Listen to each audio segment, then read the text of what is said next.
It's hard to say how old the village is. Might have been here at the edge of the woods for hundreds of years.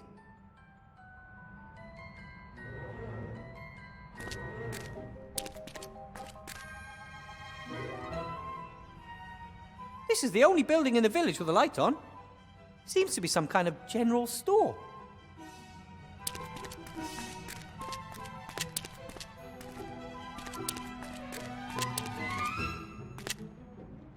Graveyards are pretty scary even under normal circumstances. But this one, oh, it's extra spooky.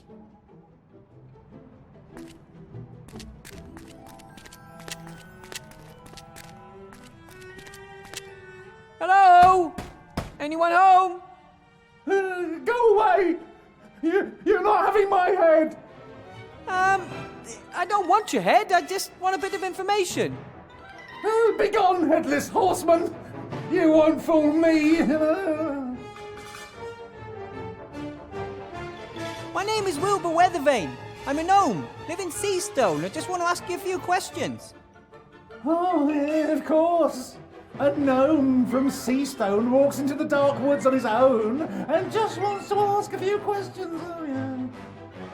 I am not alone. I'm with a living skeleton, a zombie, a robot, and a talking rat. There's really no reason to be worried. Enough! Begone, demon! Hey, there's a headless horseman out here. Oh, yeah, as if you didn't know that. He's hunting me. He wants my head so he can put it on his own shoulders. Are you sure it wants your head? Or just anyone's head? I mean, what do you think he'd do if he saw a gnome with a fine big head? Just go away, you fiend! Can we talk inside? Then we wouldn't have to shout. Oh, now I get it. You're the devil. You can't enter my shop without me inviting you. No, there you go. I'm not the devil. Promise. Yeah, the devil's second best trick is making you believe he's not the devil. Yes. That's ridiculous. I'm going to open the door now.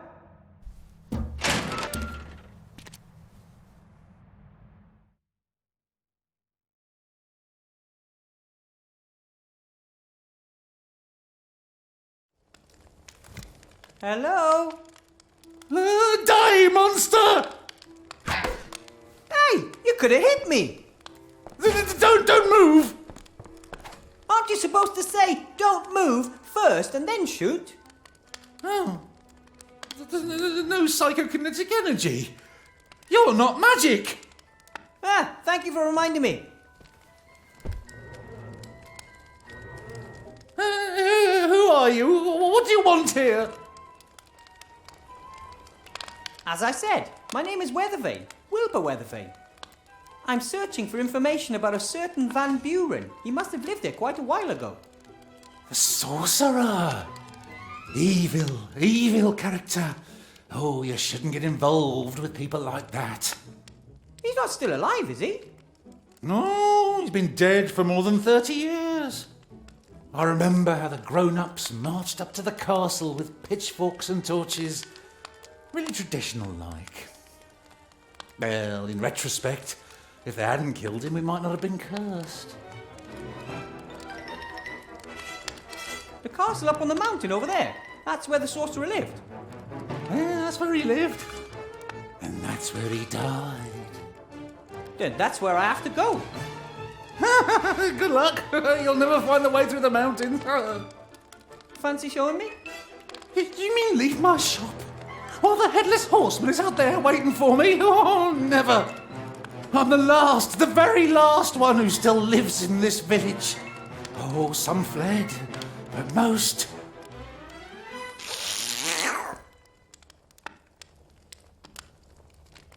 Oh, when I die, the village dies. Yeah, and what would my forefathers say about that, eh? Van Buren cursed you? The whole village. Everyone knew he was doing unholy experiments in his castle, but in principle we got on all right with each other. I mean, we'd never have stormed his castle if the paladins and the mages hadn't spurred us on. They said it was our duty to help them against evil. They must have been the same as those who were fighting the cult of the Nameless One. Whoever they were, they disappeared once the sorcerer was dead and left us to deal with the curse on our own. The curse makes people disappear. Not exactly. This has always been a special place, you know. I mean, for example, it's always night here and the moon is always full. The woods and the mountains confuse the senses, things like that. You could say the people in this region are used to quite a lot. But after the sorcerer was killed, it was different. The Headless Horseman?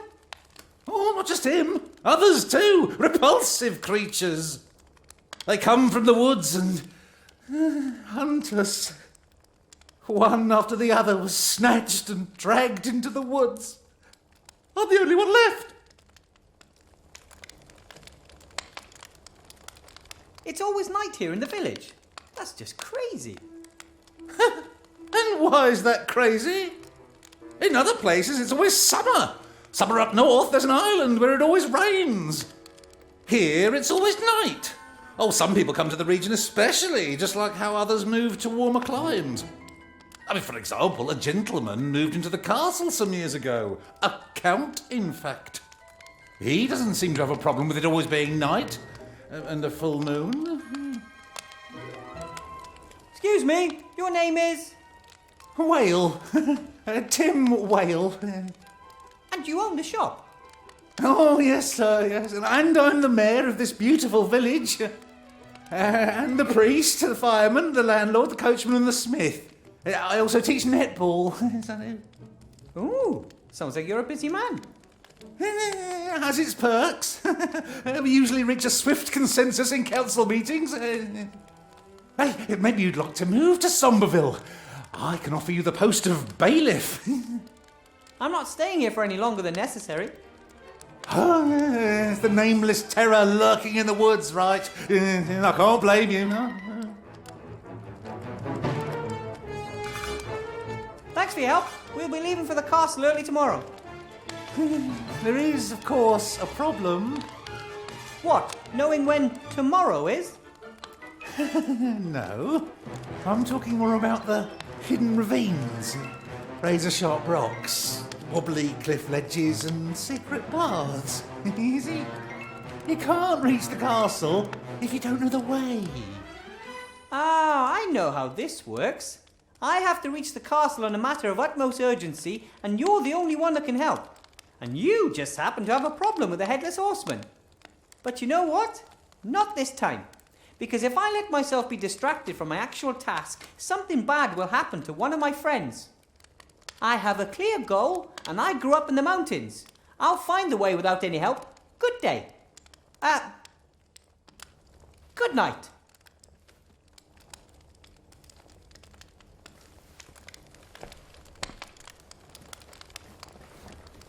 What's this here? Metal underwear? That's a heavy warrior set, level 90. Hey, what? It's the same as the one next to it, but this one's for female warriors. This one here, and that. And you want to tell me that these suits of armour are on a par with each other? Yep. Heavy plate armour offers ideal protection from all kinds of weapons. But it's covered in holes, completely see-through. One sword thrust through the torso and... I've been selling armour for 20 years, and my father before me, and my grandfather before him. Are you trying to tell me you know more about heavy plate armour than I do? No, of course not.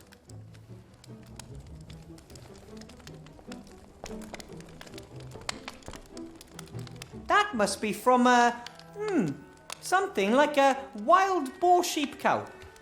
Maybe Mr. Whale would be a bit less scared if he didn't surround himself with such creepy things. I guess the barrel is full of some kind of acid or holy water, or something else that the mayor thinks will protect it from intruders. I've never seen so many locks, chains and magic spells on a single door. And the crossbow bolts indicate that a very, very nervous person lives here.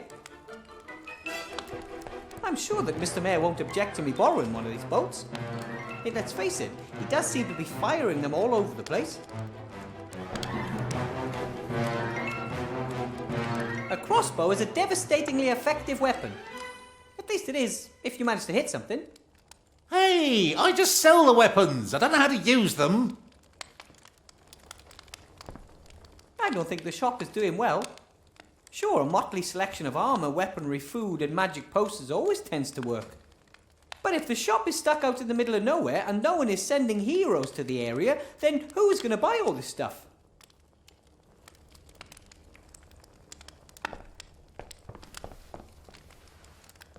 Now that I'm not a mage anymore, perhaps I should try to become a powerful warrior. I think I'd look quite good in some armour like that.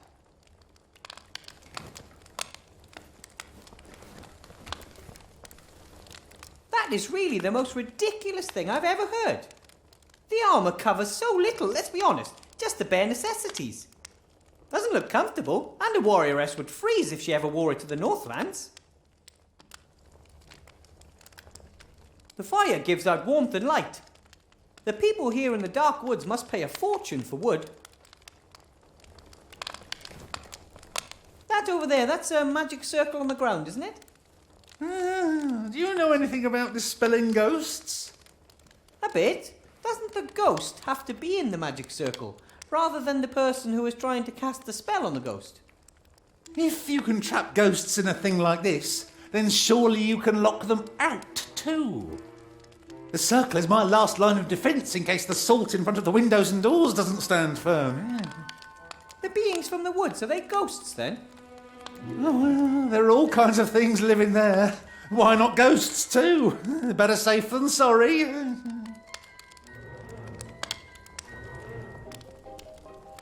You can see that he's been living in fear for a long time. Poor guy. However, if he doesn't want to help me, I'm not going to try and convince him. I'm sure we'll find a way through the mountains, with or without him.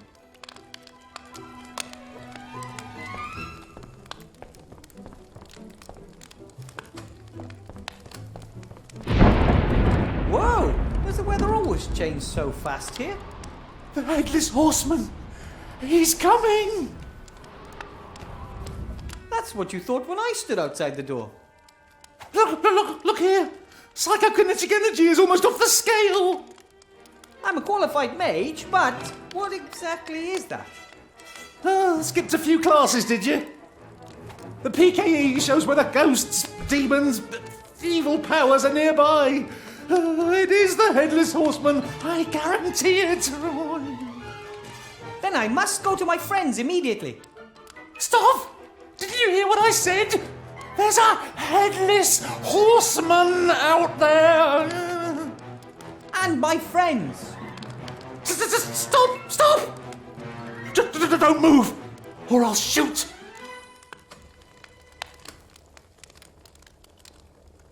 Calm down. Put the axe down. Axe? This is a crossbow. I'm not talking to you. I'm talking to the ghost behind you.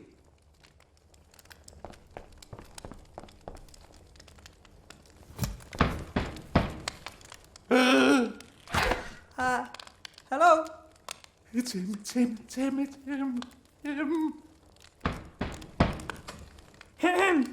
Who's there? Nate! Put that thing away. What happened? Where are the others? I don't understand.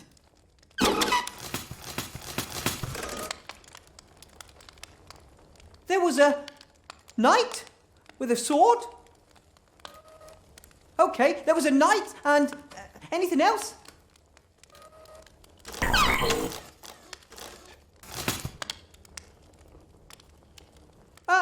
Monster? There was a knight and a monster? A dragon? Or a lion? A werewolf? A knight and a werewolf? What do they do? What happened to the others?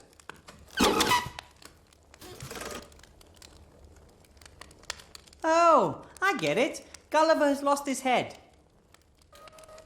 Phew. One of your friends was beheaded and you're relieved? Well, better Gulliver than one of the others, don't you think? What? What's up with Timmy?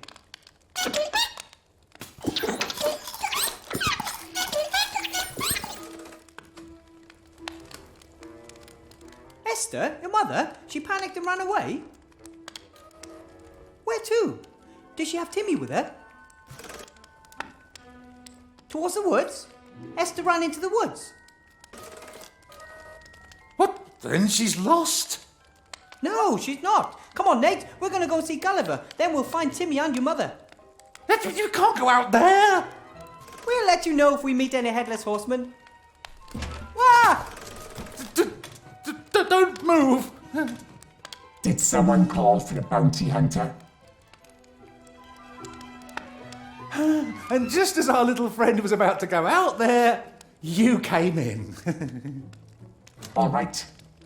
I'll go into the woods and polish off any headless horsemen, robber knights, and werewolves that cross my path.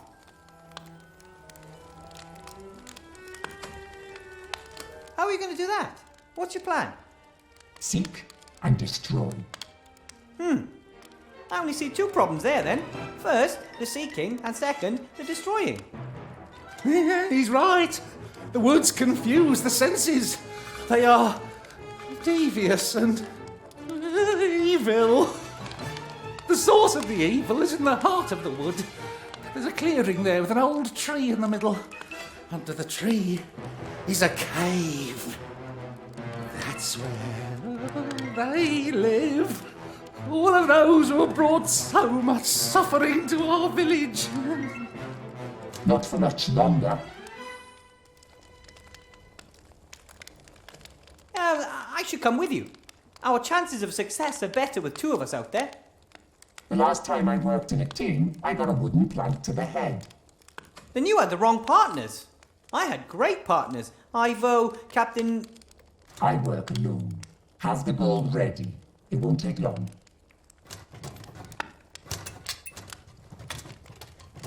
Oh, very self-confident, like all the others. The others? Do you think he's the first one to try to solve the mystery of the evil in the woods? Oh, I've stopped counting. Some may have found it, but none of them returned. Come on, Nate. We shouldn't rely on the bounty hunter to find our friends. Back to camp.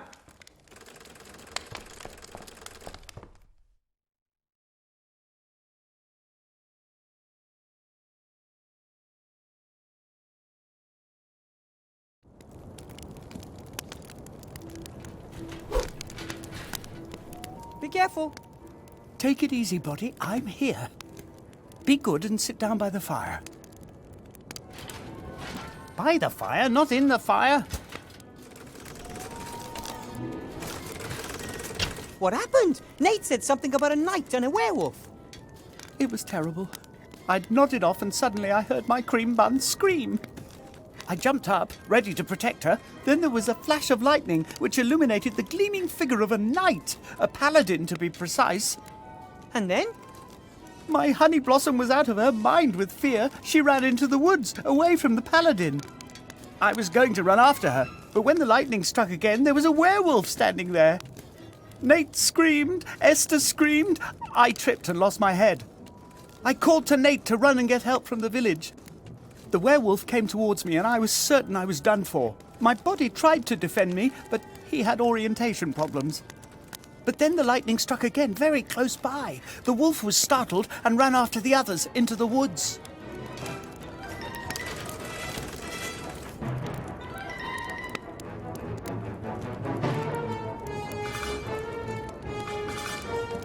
The mayor talked about the heart of the wood. He's pretty certain that's the source of the evil. But why do you think Esther and Timmy have ended up there, of all places? I don't know. Just a feeling. People have been disappearing here for centuries. I think they were lured into the woods or, like Esther, driven. If we want to get them both back, we'll have to uncover the secret of the wood.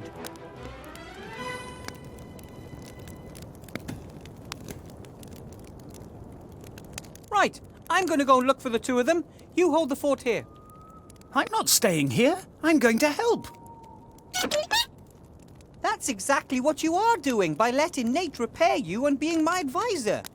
And maybe you two could make things to help me along the way. You're both much more skilled than I am. But my wife is out there. And your son is here. Do you want to leave him here alone? Or take him out into the evil woods? But... all right.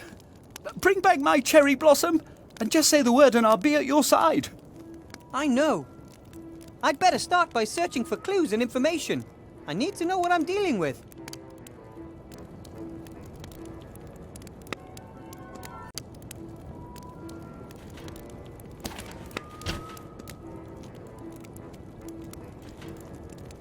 The little fellow is hanging on in there. I'm sure he's trying to work out a way to help me.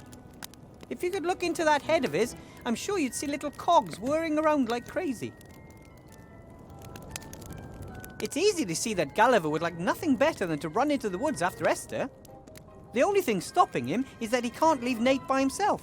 Thank goodness. Otherwise, I'd have another name on the rescue list. I think Nate has been putting a few more logs on the fire since the attack. And it still doesn't radiate a real sense of security. This would be a perfect place to grill a sausage. Not as hot as an open fire, but still hot enough. We walked all the way from Seastone, a good deal of the way off the paved roads and paths.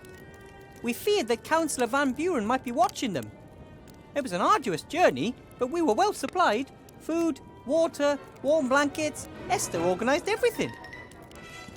Esther looked after Timmy with such kindness. Ever since Remy's death, he has been quite changed. He was always so adventurous before. After we left Seastone, he spent most of the time tucked away in Esther's coat pocket. Even the slightest sound made him jump. And now, monsters and werewolves, oh, poor fellow. The wool blanket is old and has been darned several times. I'm sure it came from the rubbish heap under Seastone. Still, it'll keep you warm and won't go all kaflooey.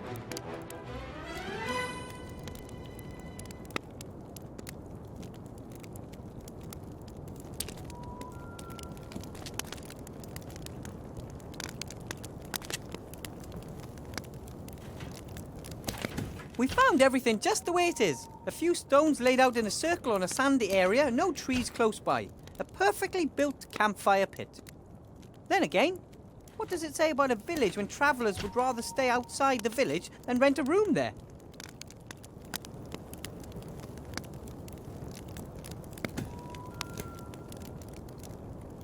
What's that in the sand there? Looks like a thick-walled stone goblet, just like dwarves use. Those things would be too heavy for me to travel any long distances with. But the dwarves say that the stone goblets are fashioned to remind them of home. I'm afraid the dwarf who carried this goblet out here into the wilderness can't complain about my taking it anymore. This goblet was filled with sand. Maybe I can use it for something sometime.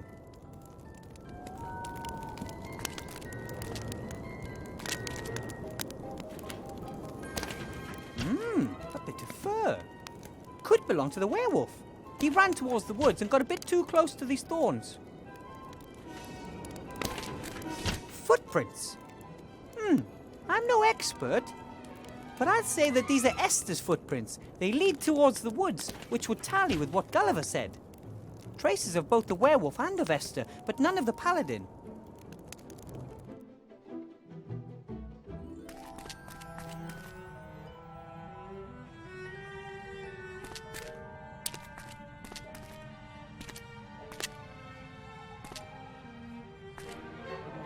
Shop has been nailed up. I'm sure that a few little wooden planks like that wouldn't stop a headless horseman or a werewolf.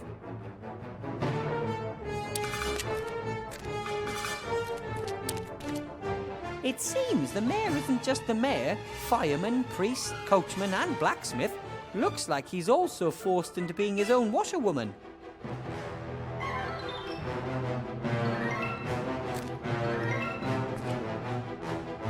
Hopefully the mayor won't have any objection, as long as it helps me banish the evil from the woods. You can always use some string, as I'm sure I've mentioned on more than one occasion. It wouldn't be theft. I really need the string for, stuff. The washing line does, however, seem to be knotted to a hook on the house, which is much too high up for me.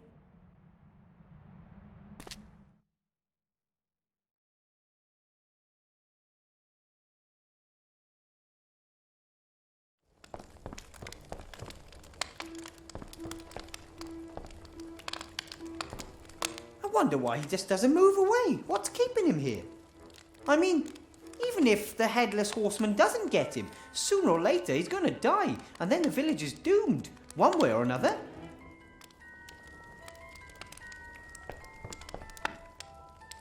Hello? Oh, yes?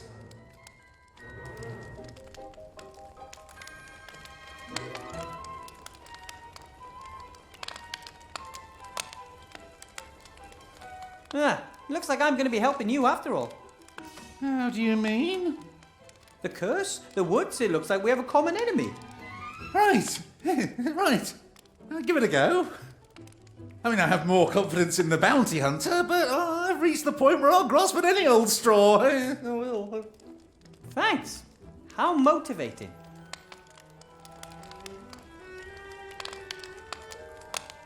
This evil heart of the wood, what exactly is it? And where can I find it? It's a clearing in the centre of the woods. There's an old dead tree standing in the middle of it. You'll recognise it when you see it. But how am I going to find the clearing? The woods are pretty big. And confusing. The heart of the wood doesn't want to be found. Yes, whatever it is that's sending these creatures after us, it lives in that clearing. Oh, I'm quite sure of that. Do you think that it might be the ghost of the sorcerer Van Buren? Perhaps. The elders did warn us. They said you should never mess with the sorcerer. They were scared and whispered of dreadful dangers. Oh, if only we'd listened to them. Oh, yeah.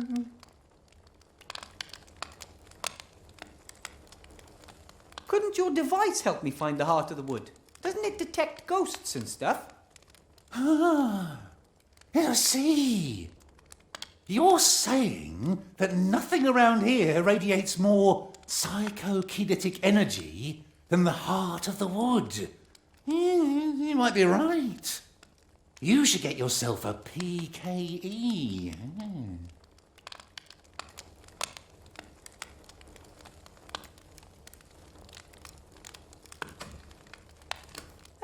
I was hoping you could give me yours. My detector? Never! It's my PKE. It's never let me down. But if you give it to me, I could find the heart of the wood and lift the curse. Or you might be killed and lose it in the woods. It takes weeks to deliver such a masterpiece of occult technology. That's exactly why I can't hang around here waiting for another device. I need yours. Forget it. The PKE reliably shows when anything supernatural is creeping about. And I have to know that.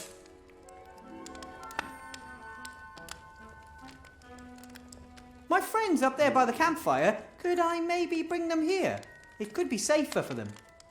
Of course. Not only for them. The monsters from the woods might snatch one of them instead of me. Right. Okay. I'll let Gulliver know then. Gulliver? Isn't that the one who was beheaded? Not beheaded. He just lost his head. Zombies don't mind that kind of thing. I'm not having zombies in the house! Why not? He's lovely. I don't want anything to do with their kind. Alive or dead, they should make up their minds. We want decent folk here in the village, not ones cobbled together out of parts of decent folk. As mayor, I'm sure you've a plan how to stop the Headless Horseman, right? Oh, of course, yeah. I've sent a bounty hunter after him, yes. That could prove difficult to achieve, for several reasons. Maybe you want to try your luck. No? not a bounty hunter, and also I don't have the time. I've got to find a book so I can destroy a magic wand. Oh, well, if that's more important than saving Somberville from extinction, then go ahead. This is a traditional adventurers and heroes shop, right? Oh, absolutely. It was founded by my grandfather. He used to be very busy round here. Oh, there were giant spiders in the woods. There was an old goblin mine a day trip to the south. In the heyday of hero tourism, we were even thinking of building a sewer system. We sell armour, weapons, elixirs, provisions, ice arrows, antidotes, anything you need. And you can pay with spider legs, goblin ears, and things like that. And what do you do with those? It's a trade secret. If you want to sell something, you can do it risk-free. I'll look after the object in case you want to buy it back later. You what? Oh, yeah. In case you change your mind later. Then you can buy back the same object for the same price. It's called the market economy. I need something I can use to defend myself against a werewolf. Do you have anything like that? Oh, we've never been attacked by a werewolf before, so we haven't got any special anti-werewolf weapons or the like. But as far as I know, any normal weapon made out of silver should do the job. What's your skill? Sword and shield? Twin daggers? Gun lance? You mean you can fight with 2 daggers at the same time without mutilating yourself? Oh, so you're a long-distance fighter. Oh. Bow, crossbow or slingshot? As amusing as it would be to use a slingshot against a werewolf, I'd pass on that. Bow or crossbow would be better. I've got a lovely composite bow +2 in stock, but it requires dexterity 15. I think I might be able to handle something like that crossbow. Yes, a light crossbow is easy to use and packs a real kick. Oh, any old fool can hit something with that. A light crossbow like that? How much does it cost? 3 gold, 7 silver and 2 copper coins. Or I'll give you a quest. Ooh, what's the quest? Bring me 10 wolf skins. You just made that up on the spot, didn't you? No, it's very important. Sounds like a pretty generic task without any real purpose to me. You bring me 10 wolf skins and get a crossbow as a reward. What's the problem? I haven't got any silver bolts, though. See you again sometime. I hope so. I really do.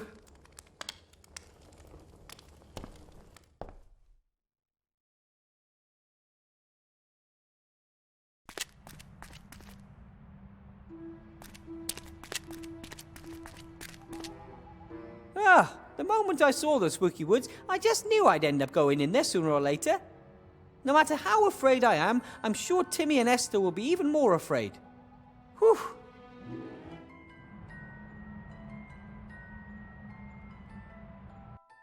So far, so good. The mayor said that the woods confuse the senses. I have to memorize the way back to the village. And I should try to stay quiet. There's a werewolf, a knight, and perhaps even a headless horseman running around out here.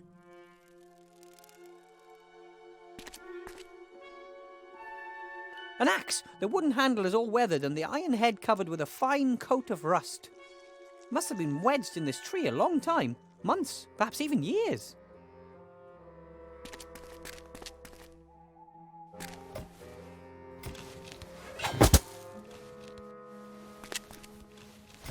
The blade is still shiny, it looks reasonably sharp.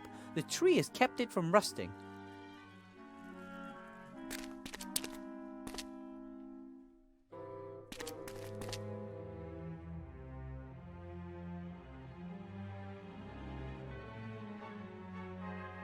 That's Timmy's scarf! It's torn!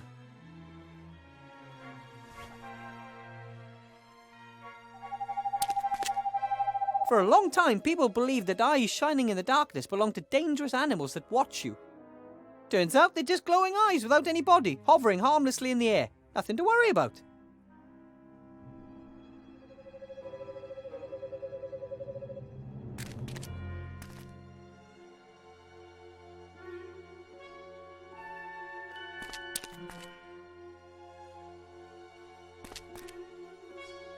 There's something in the undergrowth here. Something big.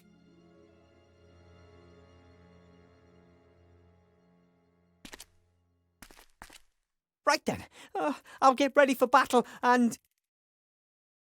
Hello? Anyone there? Oh, hello, little man.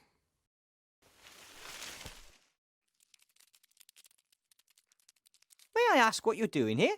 You don't exactly look like a mushroom picker. Phew, glad to hear it. I'm on my way to my fiancé's. He lives here in the dark woods in a magnificent castle. At least that's what he wrote. The thunderstorm took me by surprise, and then suddenly this wrinkly old woman was standing there in the middle of the path. She pointed a bony finger at me and gave me a toothless grin. I was distracted, and my horse threw me and vanished into the woods with all my things. That sounds terrible. It is. I'm meeting my fiancé, and I don't have a thing to wear.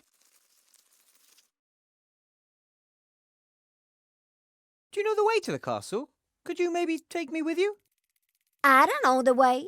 Laddie wrote me saying I should find a guide in the village. The way through the mountains is very dangerous. Vladdy, your fiancé?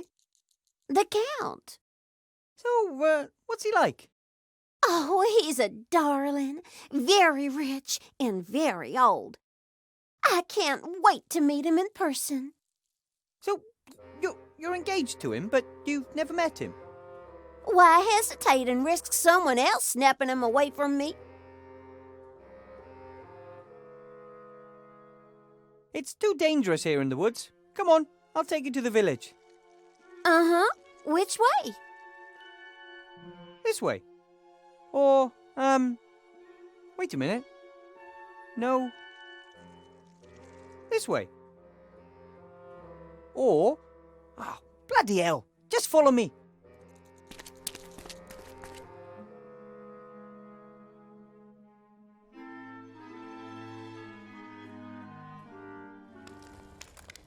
As I already said to your young friend, I won't set foot outside as long as the headless horseman is running around out here.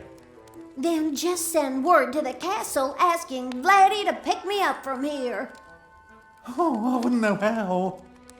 I'm afraid you'll have to wait until the bounty hunter comes back with good news. Be my guest. Make yourself at home.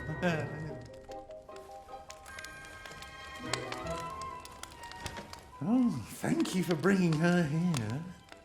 I mean, really, thank you. Nudge, nudge, right? Oh. You're welcome.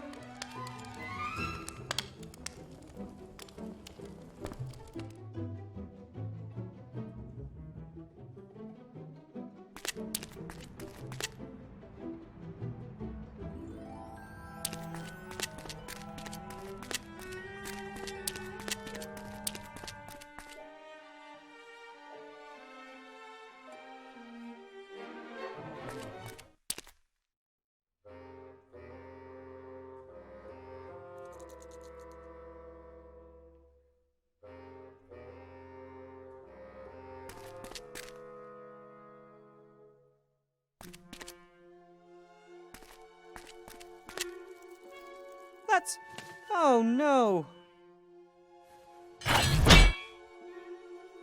What is that? Who'd have thought you can trap gnomes with scraps of bloody cloth? A werewolf trap! Impressive! Thanks. You're a gnome too, aren't you? You're a sharp one.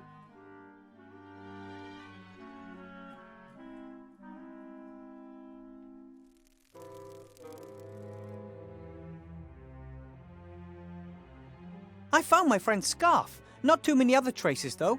How about you? Some werewolf tracks, and footprints made by a heavy person coming from the direction of the cliffs. Those must be Esther's tracks. They disappeared in the undergrowth. No traces of a knight, a headless horseman, or any other horrors. Perhaps they're ghosts? Exactly what I thought. Some kind of apparition. Someone is conjuring up all these ghostly figures to try and scare us. Then we mustn't be scared. I'm not scared of anything. Well, maybe spiders. I can't stand them. How they sit there waiting and then suddenly run off and far too many legs. Yeah, enough talk. We have to find my friends. I have to track down a headless horseman, and I'll kill the werewolf. I haven't crossed that off my list yet. If I stumble across your friends in the process, fine. If not, so be it. Wilbur. What? My name. Wilbur Weathervane. And I'm worried about Timmy and Esther. I want them back undamaged. I'll see what I can do. The trap can't be detected underneath the leaves. A good bit of gnome engineering, complicated and functional. More or less.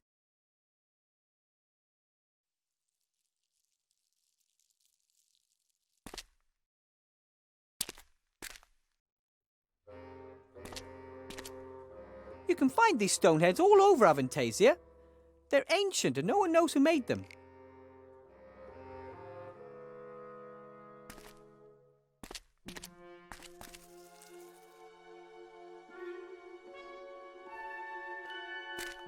The woods are already spooky enough where I am, but over there it gets even more spine-chilling. I bet that the evil heart of the woods is somewhere over in that direction.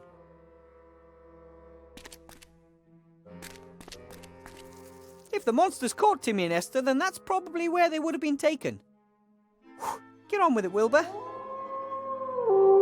Yes, at least the werewolf seems to be there. That's good.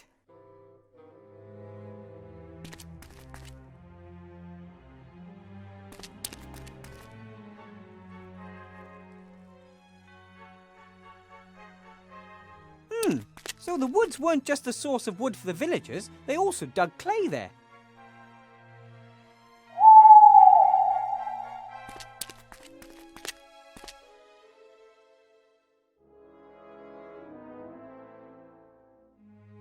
Hard to say what destroyed the kiln, and when.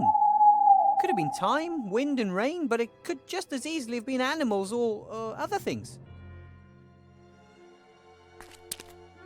Looks like some kind of press. If I had to guess, I'd say it was used to press clay bricks into shape. The hinge is rusted through. Forcing the press might make it break. I'd better repair it first.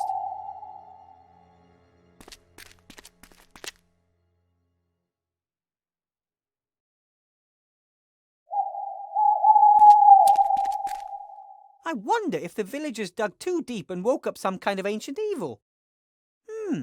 If so, the ancient evil must have been sleeping very close to the surface. I should be able to loosen a really nice lump of clay just with my bare hands. Yep, no problem.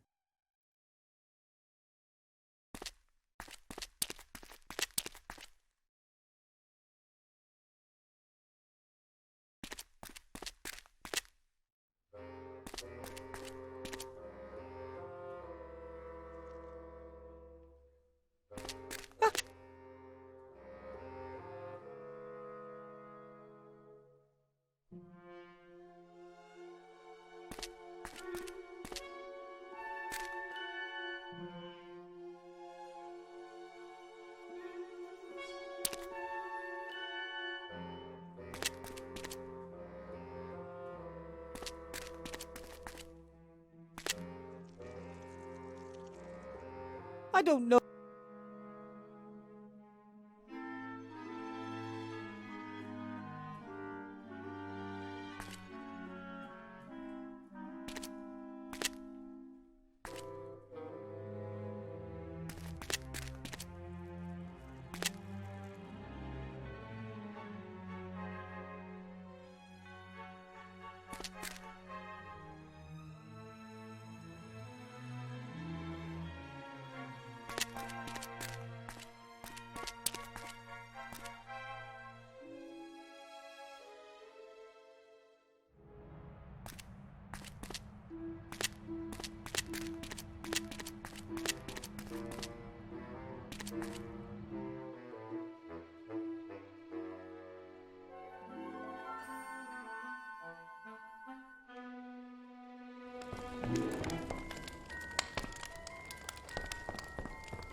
Hello.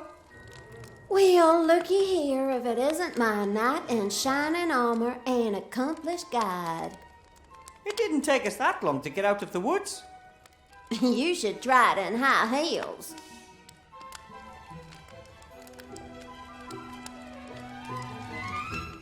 You don't have any silver, do you? Then I could use it to make a silver crossbow bolt to protect myself against the werewolf. Of what interest is a werewolf in the woods to me? I want to go to the castle. That's in the other direction.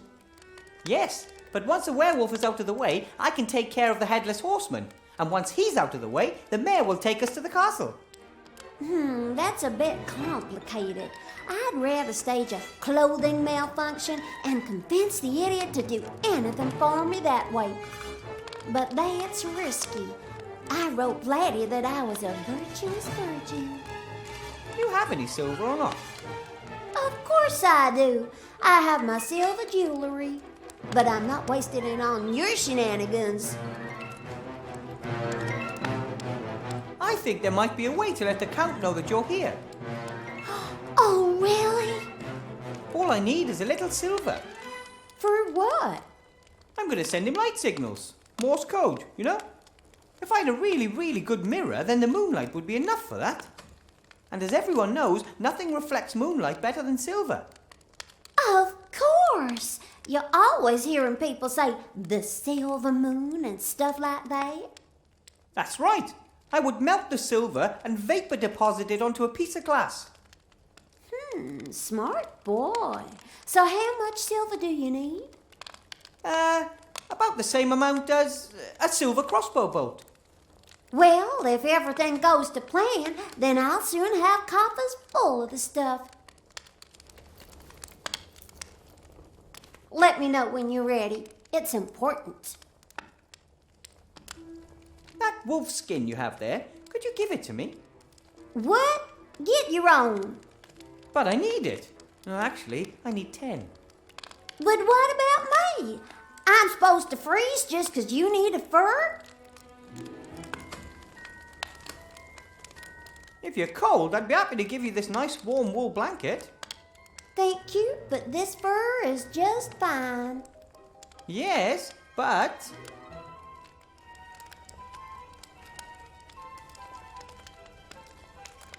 Don't you think that fur looks a little, you know, strange? What do you mean? Well, it's just... Oh, I don't know. It's not that chic. But furs is so fluffy and warm, and I really don't care what those crazy animal protection people say. Oh, it's not that. It's fashion. In Seastone, the ladies there use wool blankets. Lovely. Are you kidding? Oh, I just remembered. Laddie, in one of his letters, once described wolves as his children of the night. Well, in that case, you really don't want to be caught with a wolf's skin, do you? And it just so happens I have a really beautiful wool blanket on offer today.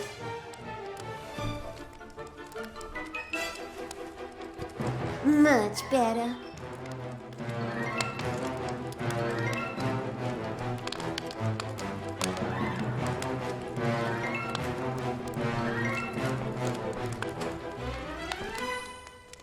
Look! A wolf skin. You still need 9 more. You didn't even look at it. It was a wolf skin. You're missing 9.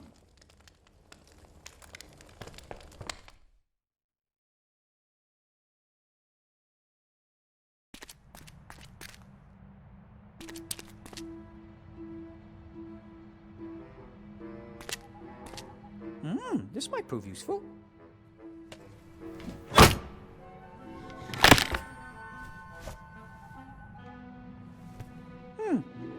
I can't see anything. The wolf skin is lying right in front of the hole.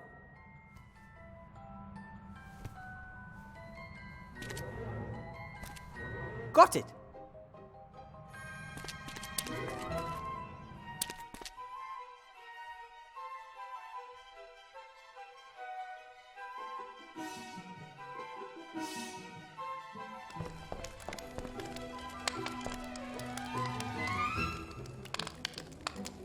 I've got another wolf skin for you.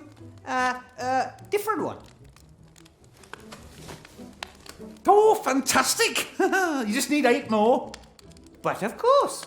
Back in a minute.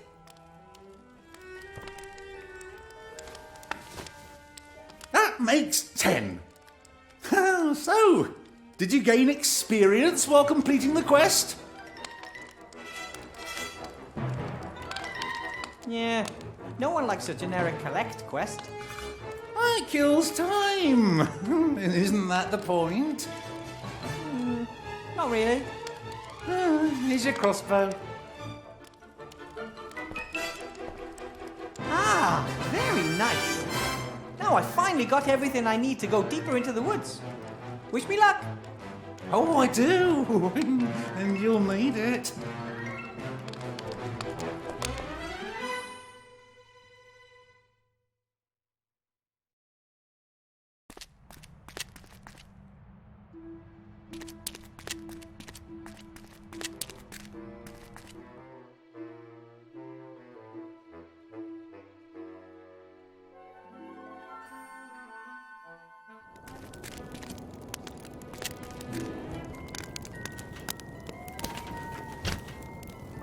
Gulliver. Wilbur, how can we help?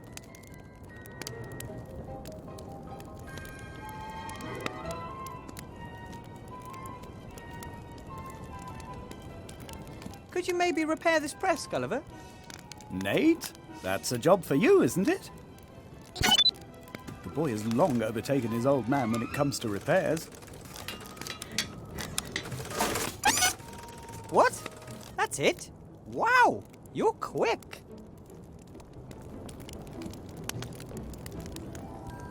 They're fine. I mean, nothing must be allowed to happen to them. They went into the woods unhurt, but those creatures were hot on their heels. I couldn't take it if Timmy... They're fine. We just need to get them back first. The Sorcerer Van Buren spent his last years in that castle. Pretty sure the book we're looking for will be somewhere there. I'm not interested in the book. I want my sweetie pie back. If we defeat the evil in the woods, we'll get Esther back, and the mayor will show us a safe way through the mountains. Well then, let's go. I found some traces of the werewolf and of Esther, but strangely, none of the paladin. He was there. I saw him as plain as day, just as I see you before me now. I believe you, but he left no tracks whatsoever. There should be a lot of psychokinetic energy in the heart of the wood. What's that? Well, it's a kind of energy emitted by supernatural things. You can locate it using a little device with arms attached. Could you make a device like that? A little device with arms sticking out. Not exactly a precise description.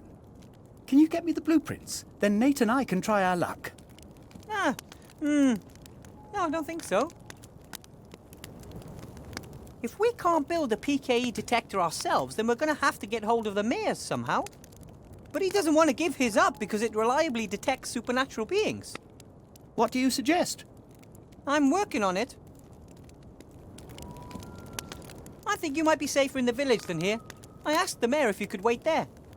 Let me guess what he said. I'm not having zombies in my house. Why doesn't he want to help you?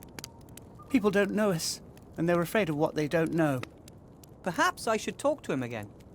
In Seastone, I thought that success and enough money might make people forget who we are, but they don't, ever. Right then. Hold the fort. We're here if you need us.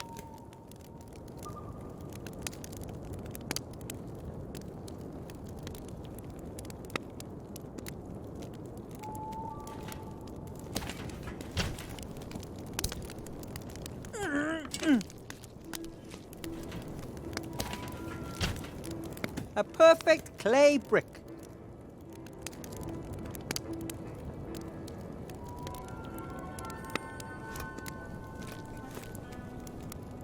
An absolutely perfect impression of an iron bolt.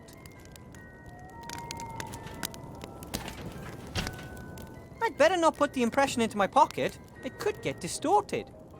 But I could use it here in the area if I'm very careful.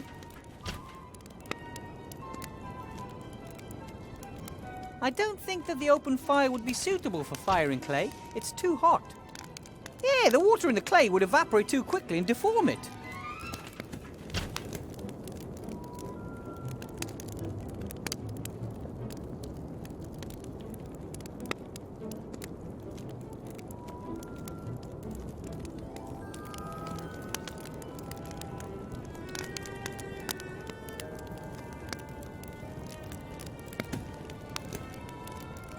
Okay then, a permanent imprint of the crossbow bolt.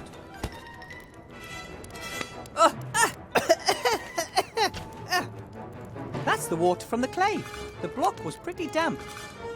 The block was distorted and, if my eyes don't deceive me, it's also shrunk by at least a third of its original size.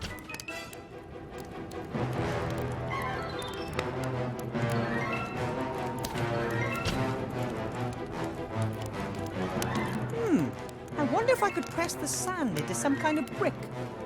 It's dry, and that might prevent it from sticking together very well.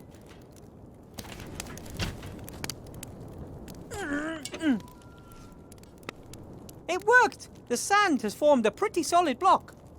Just the same, I'd better leave it in the press so that it doesn't fall apart.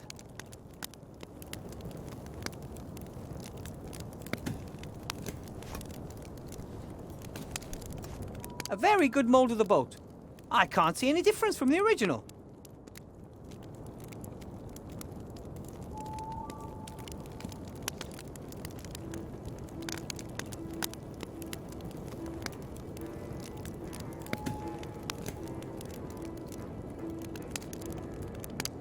The goblet is almost full to the brim with silver jewellery.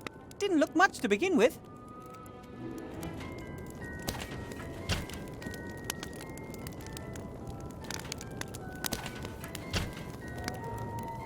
Let's see what happens.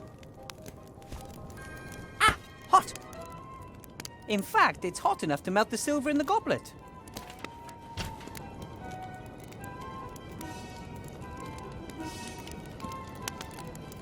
This is the moment of truth. Nate, can you carefully pour the molten silver into the sand mold without burning your robot hand things? Be careful. Very, very careful. Brilliant. Well done. There was just enough silver. The mold in the sand is filled to the brim and it's starting to cool. Now we wait.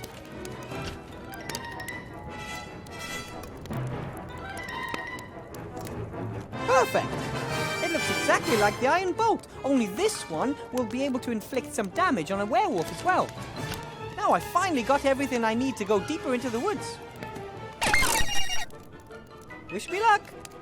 Take care, Wilbur, and shout if you need any help.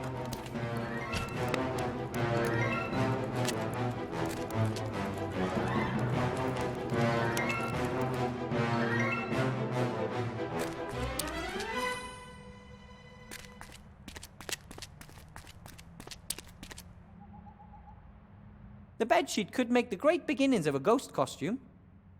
Ta-da! Time for a ghost performance.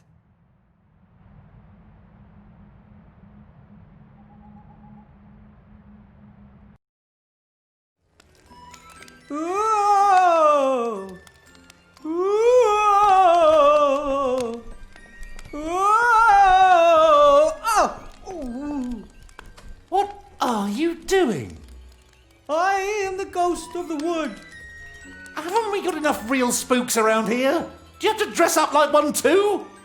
I don't know what you're talking about. Ooh. I can see your feet. And is that my bedsheet? You haven't settled the ghost of the wood, but I will return. Ooh.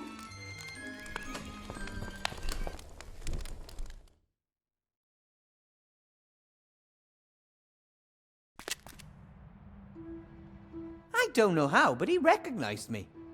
It may be because he has a lot of experience with ghostly apparitions, living in the dark woods and all. Or it may have been my feet poking out from under the sheet.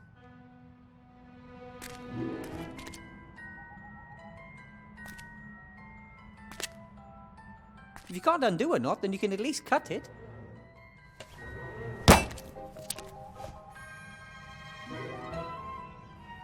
That's it.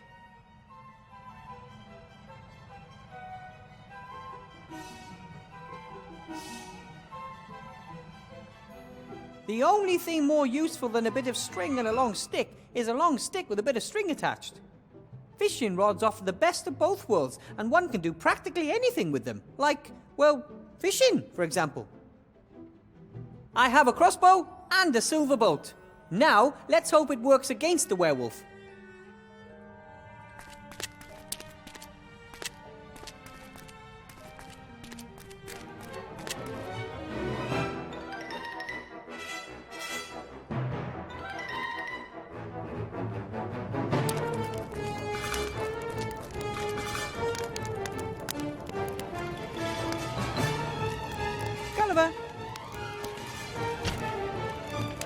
Wilbur, how can we help?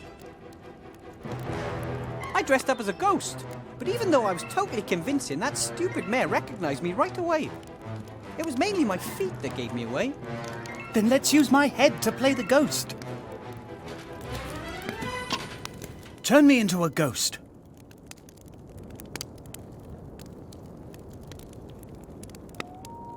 Here's a white sheet to start with. And? Scary? Sort of.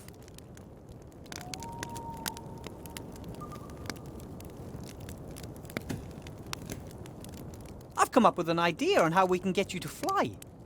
Really? Yes. I don't want to go into detail, but let's just say there is something to do with this homemade fishing rod. I see. Tie it up.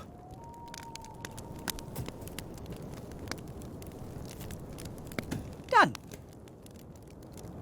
What do you think, Gulliver? Is it time to give the mare a bit of a fright?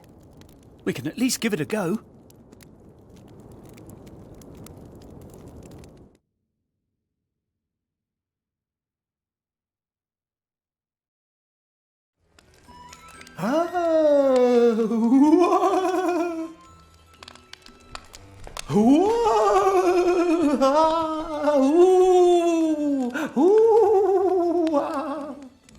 Oh, a flying ghost this time. Oh, very nice. He doesn't look very scary. But he can speak. Whoa! Oh, yeah, nice effect. But I've already seen ventriloquists at the fun fair. But We'll be back.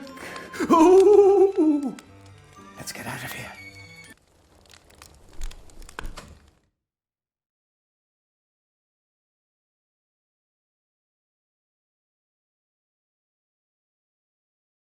But everything usually startles him. He didn't seem scared this time. Don't let your head drop. We'll think of something and try again. Then we'll just have to make the costume even spookier. Gulliver, I'm just thinking if we could get our ghosts to glow using a couple of hot pieces of coal. Or how about glowing eyes? That would be even scarier. Great idea. Then all we need is some kind of holder for them. And we'll need to be very careful. Those coals are very hot. Oh, right. Here, hold these. Don't lose them. Here. Nate, give me 2 pieces of coal. Red glowing ones from down at the bottom, if possible.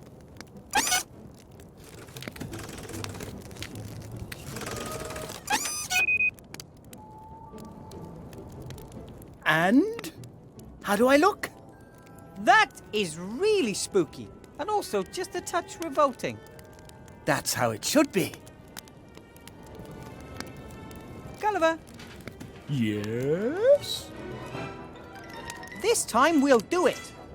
Let's spook!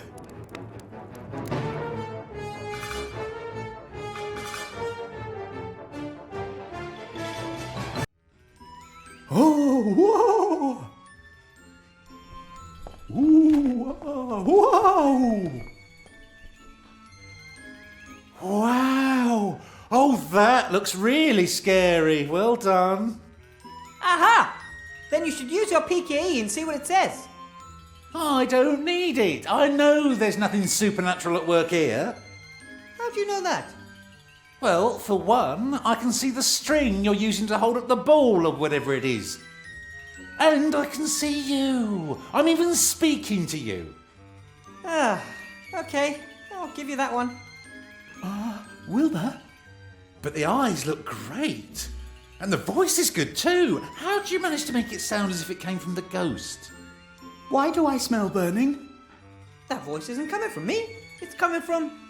Fire! Fire! Ah! Ah! Wilbur, where are you? Ah! Ow! What the devil is going on here? Where is everyone? What is that? The, rubber ball has changed itself into an evil skull. Right.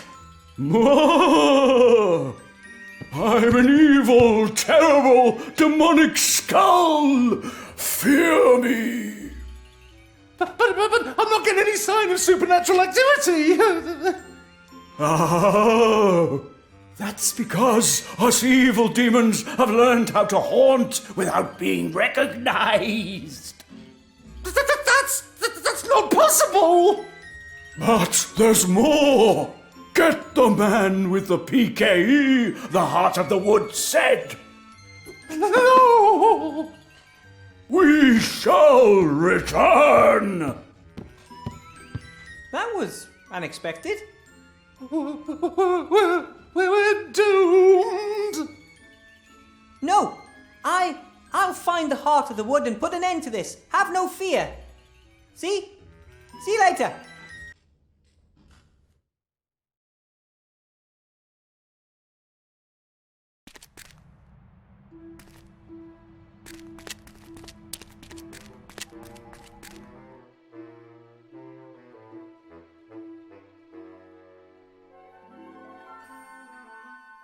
Wilbur, well, how do you think we did? From what I saw up there, he almost wet himself. That would have made me feel even more guilty. I wish we didn't have to scare him that badly. All for a good cause. If you can track the Heart of the Wood with the PKE and destroy it, then you'll actually be helping him.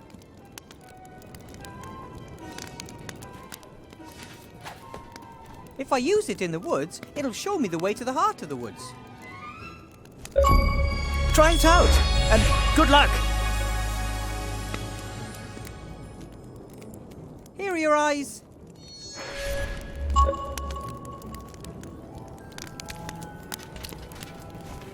Ah, very good. Some of my best. Esther says the left one is the most handsome one I have.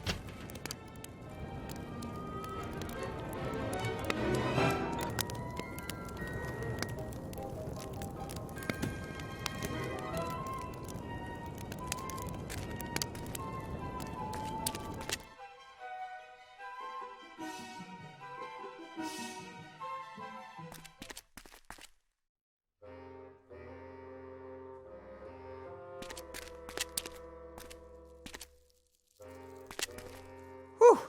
Okay. Time to hunt me a werewolf.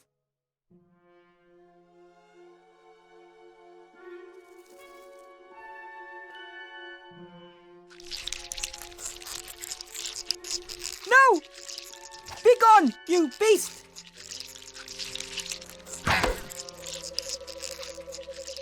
That was pretty easy. Everything okay? Has she gone? I drove it away. And I thought that I hadn't hit it. Surprised me.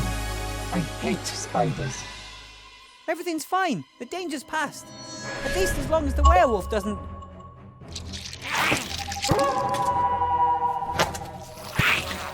Timmy?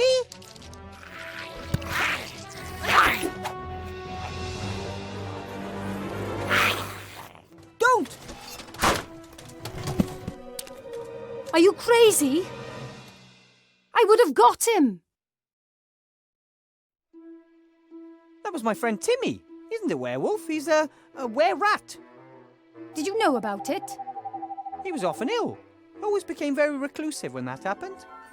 Perhaps once a month, during a full moon? Remy never told me how Timmy's parents died. It could have been a werewolf attack. Dangerous beasts. Nothing but anger, hate, and muscle. Also fur. Your friend shouldn't have kept it a secret from you. He would have ripped you to pieces if he'd had half the chance. Timmy was sleeping in Esther's jacket pocket when we arrived in the dark woods.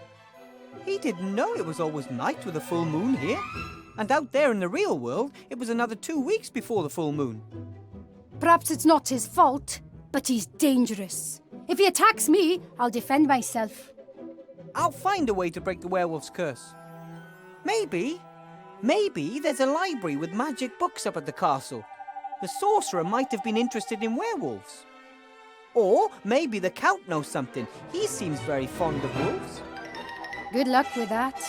As far as I know, only a shot to the head with a silver bolt can break the curse. It won't come to that. We'll look for Esther in the heart of the woods, and I'll take care of Timmy. As long as he doesn't take care of us first. We should continue on together and watch each other's backs. Perhaps that isn't the worst idea. I've normally got a good sense of orientation, but in these strange woods... No problem. I got this. What is it? This device can tell us how close we're getting to a source of supernatural energy. Genius! We just have to keep to the paths where the device reacts strongest. That's right. Our senses can be fooled, but not good old gnome technology. Let's go. By the way, my name is Lizzie Pebblebrook. My friends call me Tin Lizzie because, well, it's quite obvious, really.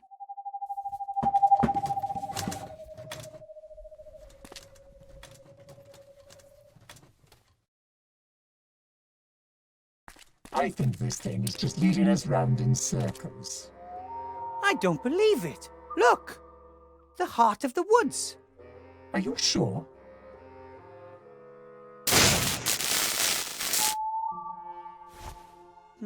Pretty much, yep. We have to be prepared for anything. Headless horsemen, paladins, witches, spiders. There could be a whole army waiting for us in there. Ladies first? Whatever is living in the cave under the tree, it's killed off all the trees close by. Only the tree directly above the cave entrance is alive. Well, more or less. Well, okay then. I'll lead.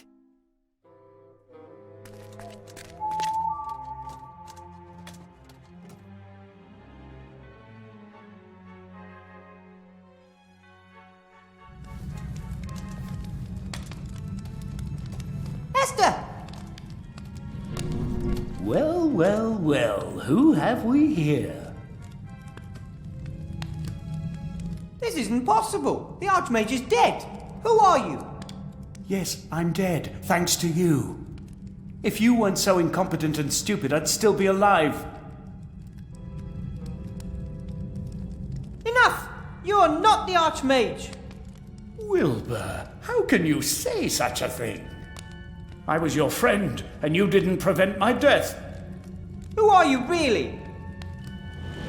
Silence! Archmage Alistair and Remy were my friends. I forbid you to pretend they're here. Don't you understand, Wilbur? We relied on you and you have abused our trust.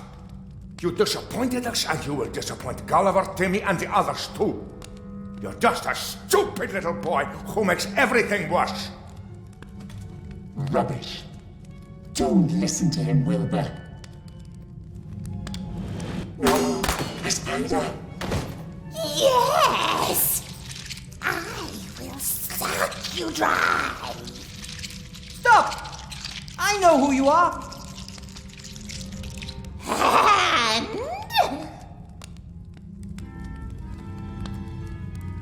You're always whatever we're most afraid of. I'm death, disease, loss, failure, humiliation. The monster under the bed. The creature in the cupboard. Lizzie's afraid of spiders. Esther of the Paladin who once chopped her head off. And me, I don't want to make any mistakes and cause anything nasty to happen to my friends. But you can't prevent it. Neither of you will leave this cave alive. And then I'll get your friends one by one. You aren't real. Arrows and bolts just fly straight through you. Nothing can harm me. You're lost desperately. You only have power if we give it to you, right? No, I am real. I will kill your friend. Yeah? Go on then. I will sink my fangs into your skull.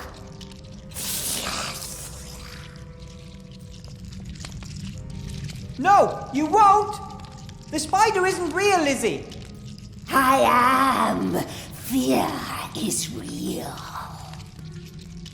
It can only paralyze us if we let it!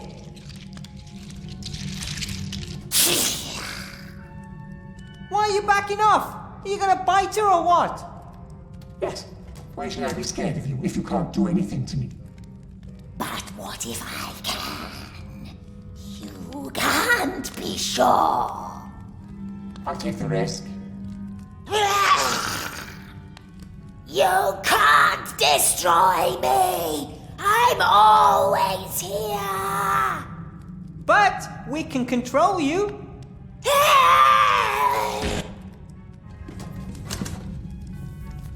Everything okay? Yes, I'm all right now.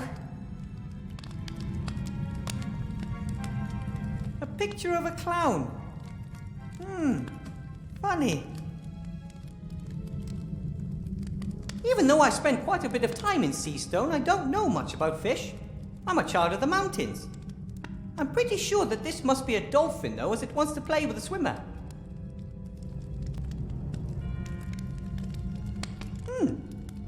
A man waving at the observer in a friendly manner. He's wearing a name tag. Looks like his name is Claus. I don't get it. All sorts of small stuff and a few pieces of clothing, too. Yes, this thing fed off its victims' fear. It made them ill, perhaps even drove them mad. They were no longer able to think of anything else, didn't eat, and no one in the town knew what had happened. Pretty scary, eh? Ooh, too right. What do you think it was? A demon? A ghost? Some headless creature that only becomes powerful when we give it power? I believe that after the sorcerer died, the people in the village were so afraid something terrible would happen that this is exactly what did happen. And if they hadn't been so afraid, they could all still be here. My uncle was always afraid of becoming ill. That made him ill. And if you're afraid of dying, it can make you forget how to live. You know what I mean? You're quite the philosopher, Wilbur Weathervane. I've just been thinking a lot how it's better to do things and maybe fail than not to do things because you're too scared to fail.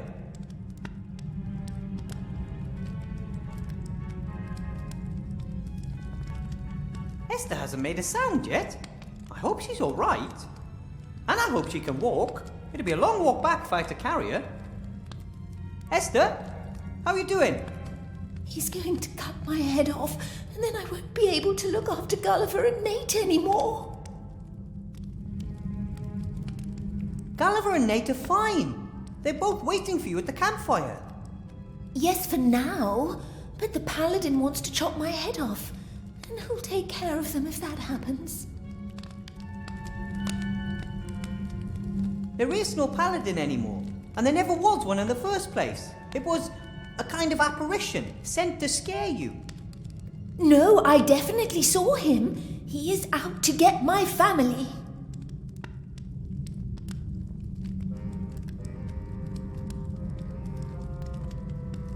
Look at me, Esther. There's no one here who wants to do you any harm. The ghost has disappeared. He has gone? It's gone, and it won't come back as long as you don't let it. He said that he was going to get Nate. As soon as he has chopped my head off, he was going to get my little boy. It won't come to that. I'll explain, but not here. Let's join Nate and Gulliver by the nice warm fire, okay? Yes, yes. Oh, thank you, Wilbur.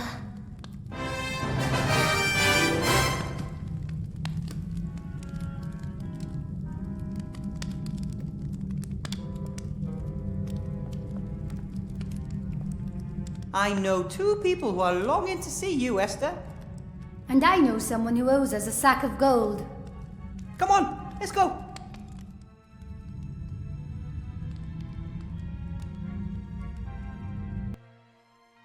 So, there was never a curse? That's right. No curse, no real threat. Only fear made it become a reality. Oh, then I'll try to be more open-minded in the future and not always assume the worst. You can start by welcoming my zombie friends into your village. We'll see. At least I'll talk to them. That would be good. If my memory serves me right, you promised a sack full of gold to the person who hunted down the Headless Horseman. Of course. And you have earned it. We earned it. You get half of this, Lizzie. That won't be necessary. See you around. Oh, yes. See you later. I think she just, never mind.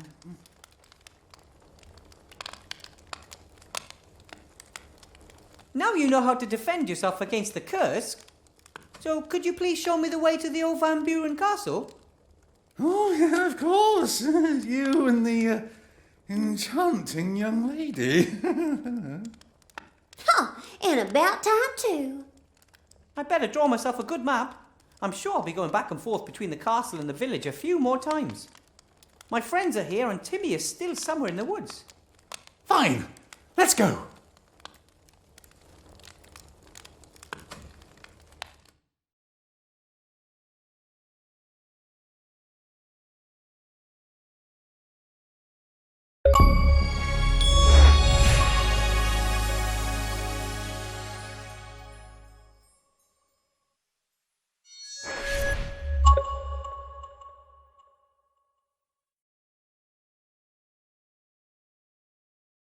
Thank you, Mr. Whale.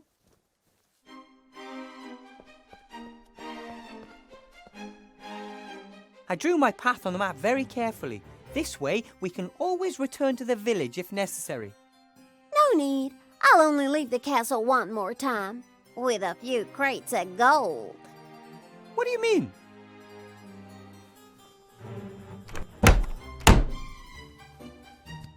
This place sucks, don't you think?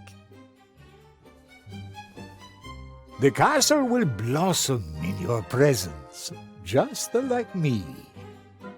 Flatty! My moonshine. You won't believe what I've been through. I need a bath this instant. But of course, my love. Then perhaps a light dinner, and then let's just see what the evening holds in store. Ahem. Are you her servant?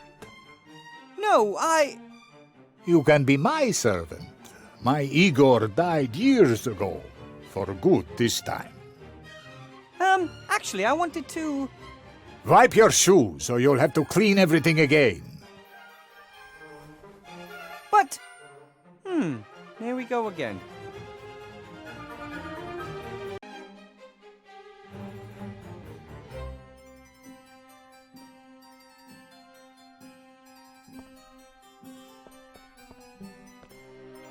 A shallow water bowl for the chickens.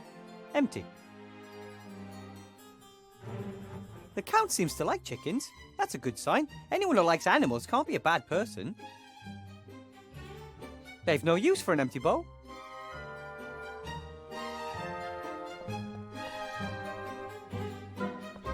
The Count and his young fiancée met through a newspaper ad, which means someone has to fight his way through the mountains on a regular basis.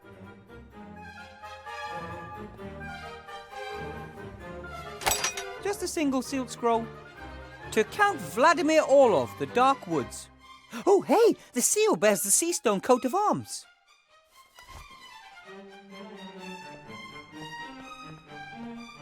The chickens seem to be quite lively. They run, they peck. You could say they're poultry in motion.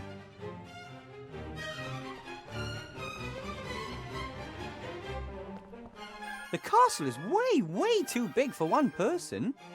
Why do all rich people always buy buildings like this and live in them all alone? Nothing but weeds and trash everywhere you look. The Count really does need some urgent household support.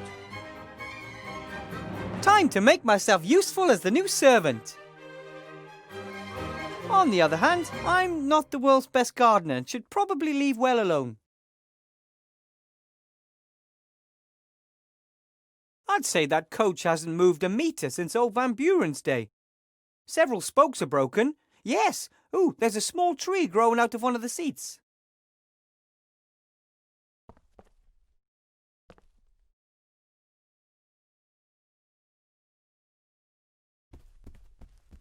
Oh, fine. Lovely.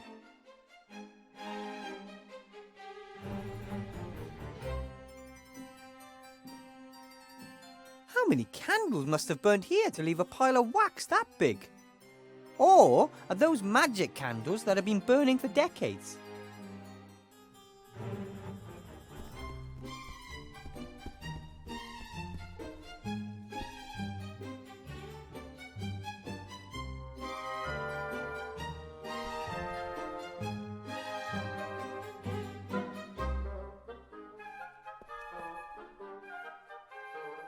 There are some pretty strange characters here in the gallery, but this one really takes the cake.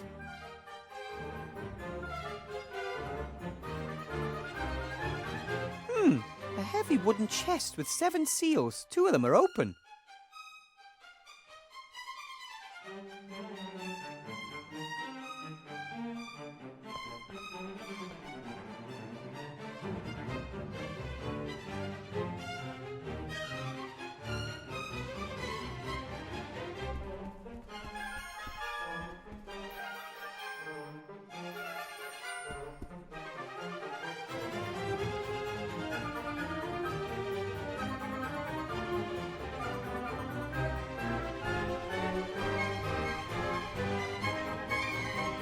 Ah, there you are, Igor.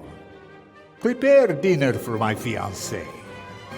And set the table with all the trimmings. We want to have a romantic meal before withdrawing. My name's Wilbur. My servants are all called Igor. Igor, his father Igor, his grandfather Igor, and his father too. Whew, you certainly had a lot of servants. That's why it's too late now to get used to a new name. I'll call you Igor. I would even give you Igor's old suit, if I had it.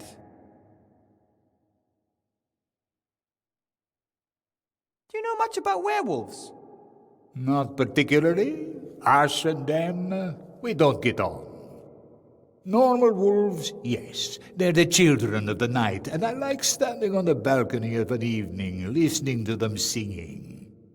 But werewolves, poor souls that have been cursed and can feel nothing but primitive anger and hate. Is there any way to get rid of the curse? Of course, quite easily. You have to kill the werewolf that cursed you in the first place. And if you don't know who it was? Then you can only hope that a friend pumps your head full of silver. No way!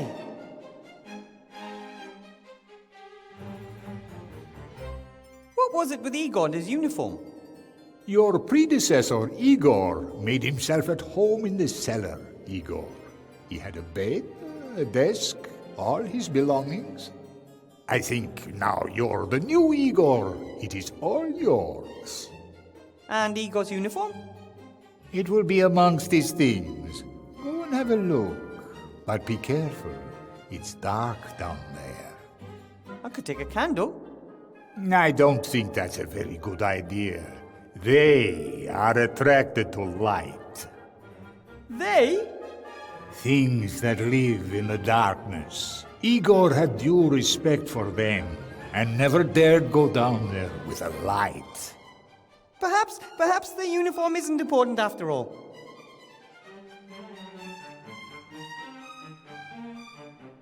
The villagers told me that the mad sorcerer Ashcroft Van Buren used to live here.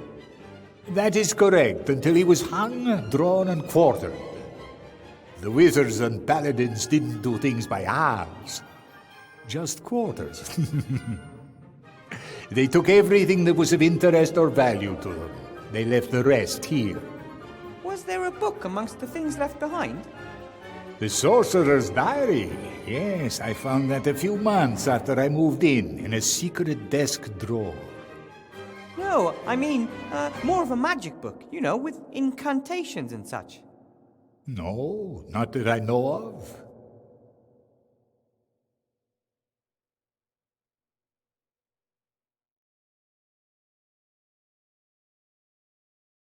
And what may I serve you and the young Miss Kiki? For the young lady, a rocket salad with vinegar, oil, and strips of chicken breast. That's what young ladies eat these days. Nothing for me, thank you. Not even a little bite? Maybe later. Until then, I'll make do with a glass of red wine. As you wish, Master. I'll go and find the chef and order the salad.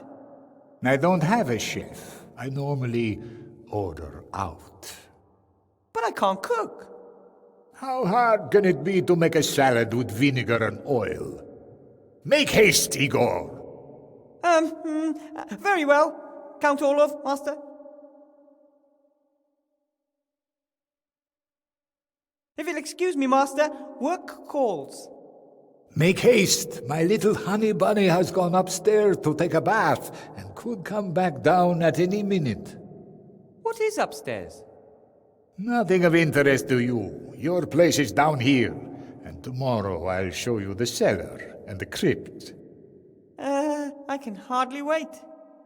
Let's talk more work, Igor. I find it odd that Count Olaf bought a castle in the dark woods. Most old people love the heat and the sun. There's not a lot of either here. Maybe burns easily.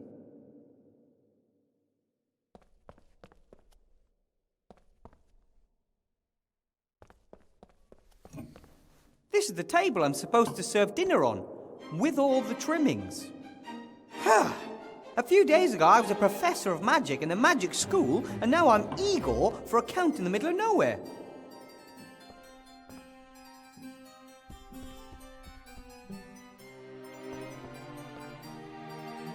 What's this cord for? You can make various bells in the castle ring by pulling it. But there's only one cord. Who needs more?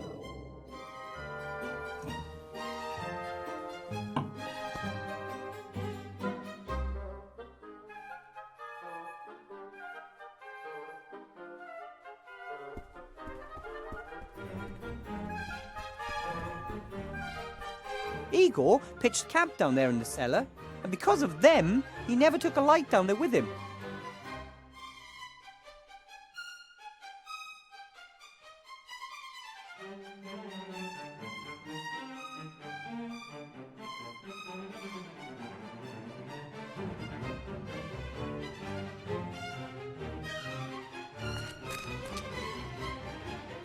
Matches, scented candles, barbecue sauce without garlic, shopping list.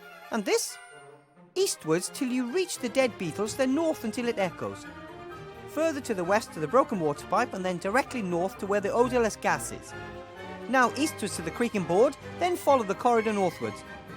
An orientation aid from old Igor. I'll take that. Hey! The letters are glowing. Igor thought it through and wrote it in magic ink.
I wonder why Igor set up camp here, of all places.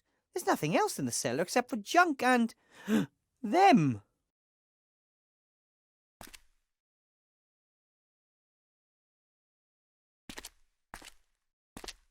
It would appear the Count doesn't pay very well. Apart from the bed, this cupboard and what's in it, Igor doesn't seem to have owned very much.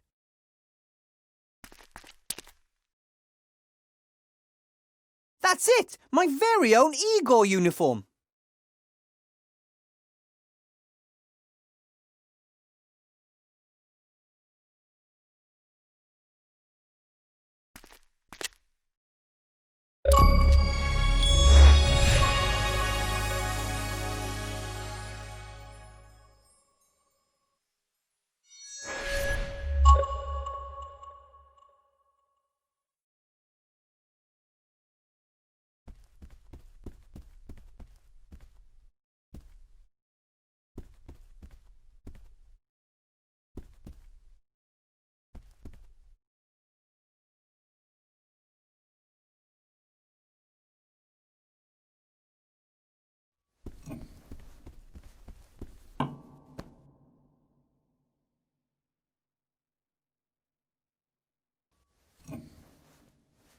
The string's burnt, but the stick seems to be stickish. I wonder why someone would send a letter from Seastone to the Dark Woods. The letter's sealed, and it's not proper for a servant to read his master's post.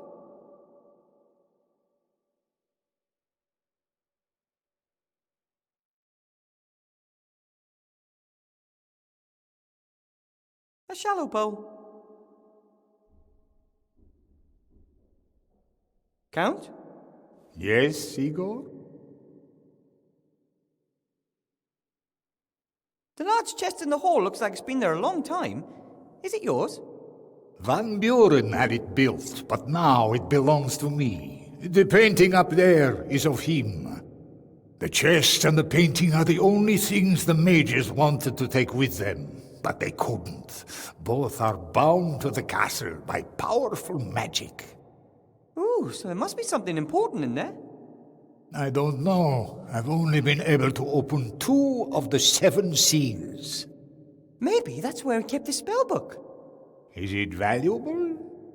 The young ladies are getting ever more demanding these days, and my new line of guano skin cream for the man of the world hasn't done quite as well as I hoped. Master, maybe I can help opening the chest for you. I'm good at that kind of thing. If you wish, as long as it doesn't clash with your other tasks. I want to be sure my little bunny rabbit is properly pampered. Here, this sorcerer's diary. I was able to open the first 2 seals with the help of this. Thank you, Master. I must get back to work. You certainly must. You're quite chatty for an Igor.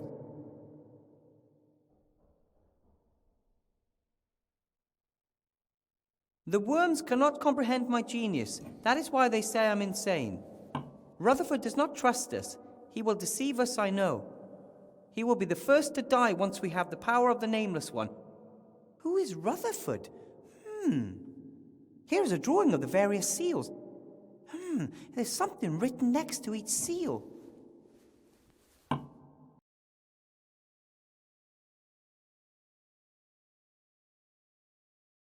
The second seal is opened with the blood of innocence. The seal is already opened. Maybe the Count cut his finger peeling potatoes and then he touched the seal. The third seal will only open when the word open is spoken in Ratish. The fifth seal can only be opened by the breath of death. Death breath. Only one of worthy heart can open the seventh and final seal. The sixth seal is opened by the invisible key that is visible to all. Only those who feel insatiable hunger can open the fourth seal. The fourth seal is already open. No idea how the Count managed that one. He never eats anything. Only the hand of the truly greatest sorcerer of all time can open this seal. 2 seals are already open. 5 are still closed. The note should help me.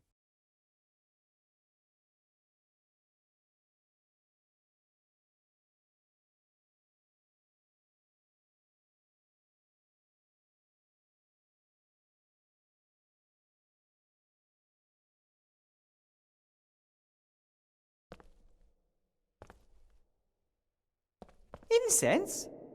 Not something I really expected to find in a place this old.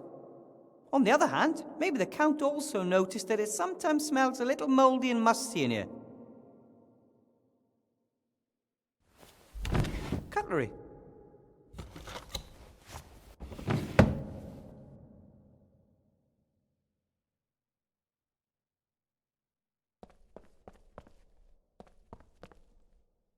Are these just decorative plates, or can they be used? Nate once ate fried potatoes off of the Queen's face in Elfborough. Ivo's mother was not amused.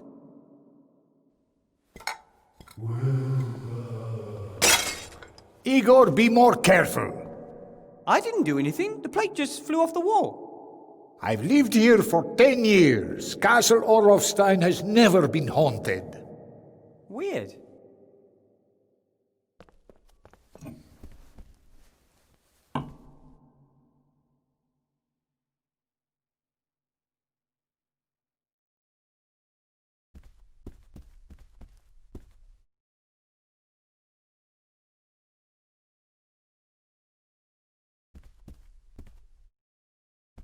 Ooh, scary people. I can't tell if these are relatives of the sorcerer or the Count. The only certainty is that these are some of the creepiest faces I have ever seen, but they look somehow generous. The castle really needs to be dusted. But, seeing as how it would be my job as the servant, I think I'll just keep quiet on the subject.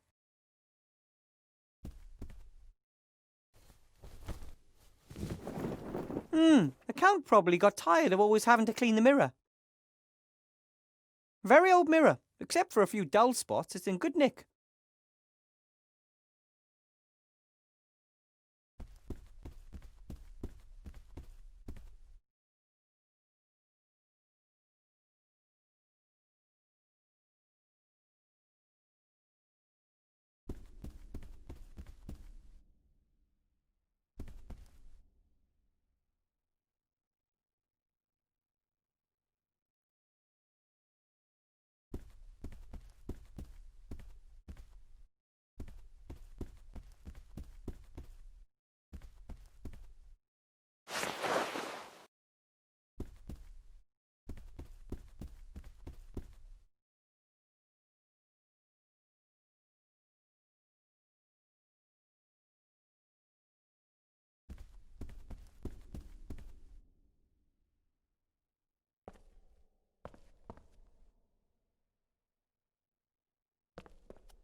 That should do.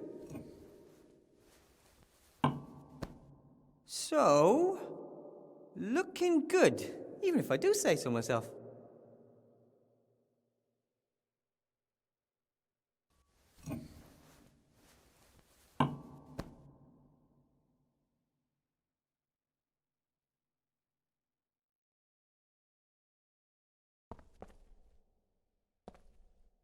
Ooh, the space here isn't just brighter and friendlier than the entrance hall. All the candles make it a lot warmer too.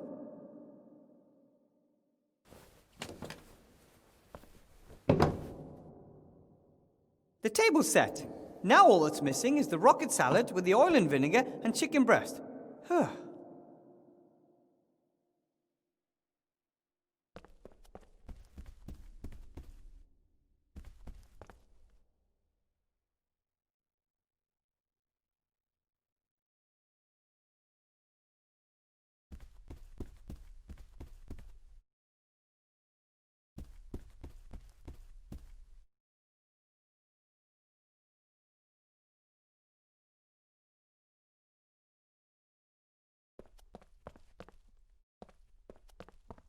In an old building like this, falling masonry is probably an occupational hazard. Wonder if that's why the position of Igor was open. Stone's fairly flat, maybe some sort of roof tile. Ew! Big white maggots. Okay, if we must. Ew!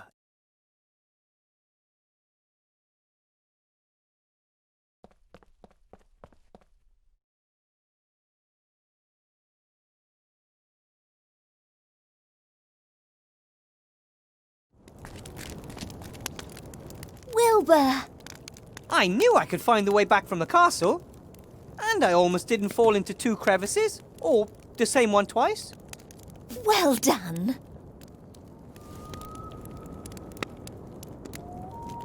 Esther? Yes?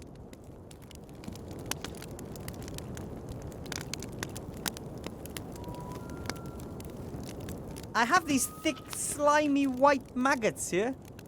Ah, I know those things. Had one of them stuck in my left nostril for 2 whole days when my head was chopped off. I thought maybe you could fry them. Is there something wrong with my sausages? No, I just need light-coloured meat for a salad. As long as I don't have to eat them. Give them here.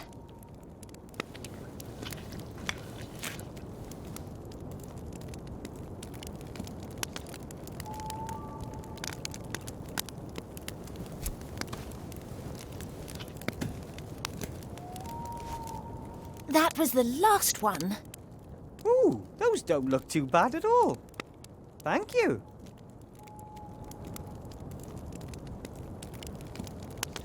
You look thoughtful. I was just thinking about what a lucky woman I am. I've got a partner who loves me and a wonderful son. Everyone is healthy and we're all together. You only think about these things when something bad happens, or nearly happens.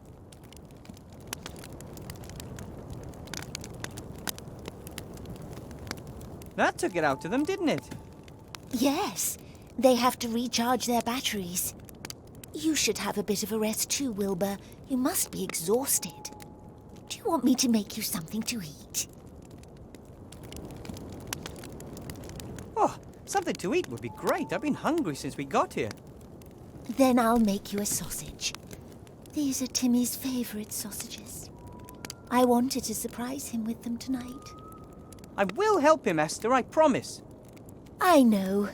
Just be careful with the little fella. As long as he's careful with me. Ready. Careful. Hot. Ow! Ooh! Ah! Thanks. See you later, Esther. I have to go. Bye.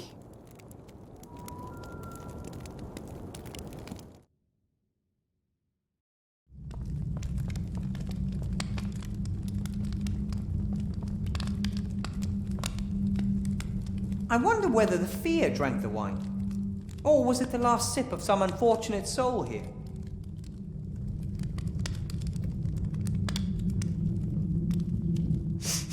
Ugh!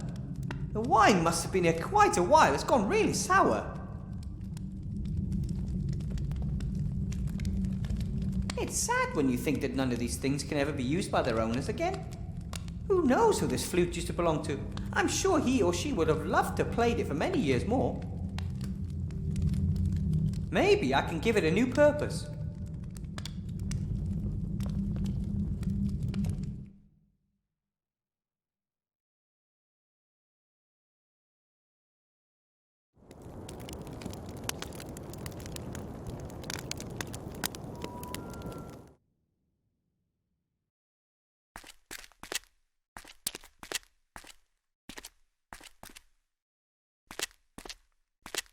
That would be the perfect house for Esther, Gulliver and Nate. The 3 would bring life back to the village. Or, something along those lines anyway.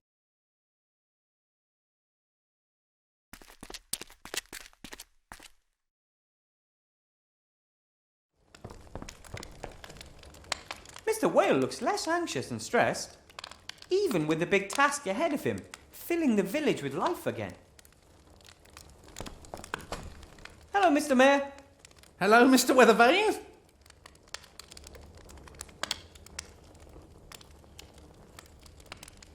Do you by any chance sell lettuce? No, this is an adventure shop. Adventurers don't eat salad. They go into the woods and slay wild boar. Then you probably don't have any chicken breast fillets either, do you? No. And salad dressing? Oil? Vinegar? Again, no. Well, actually, I do have oil. Some warriors like rubbing it into their muscles to make them glisten in the sun. Then I'll have that then. Oh, I'll even give it to you for free if you promise not to rub it on yourself in front of me.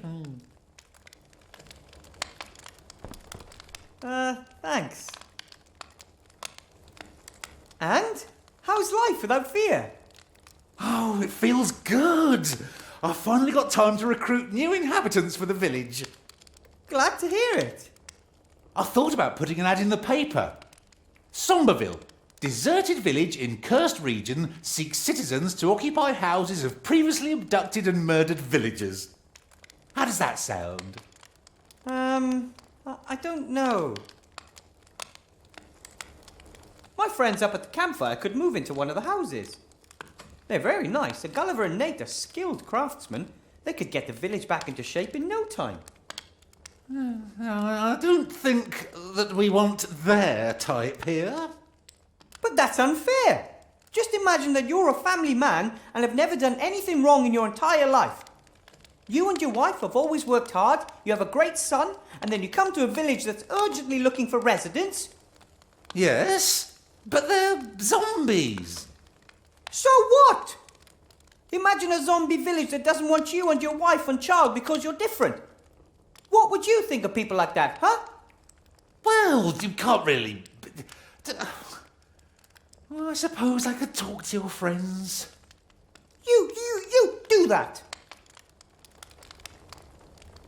I think I'll be going now. Oh, how's Miss Kiki? Has she sunk her claws in the count yet? What do you mean by that? Oh, come on, Wilbur. A hottie like Miss Kiki? She's just a gold digger. The Count will need to watch his back. But they love one another. They met through a newspaper ad, and it's not very nice to think that of other people, Mr. Whale. Tut tut.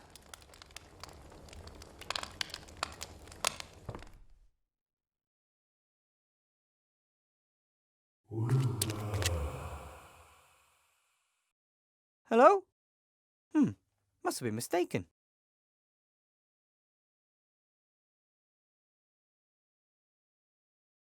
I don't know what kind of oil this is, and I also don't know how...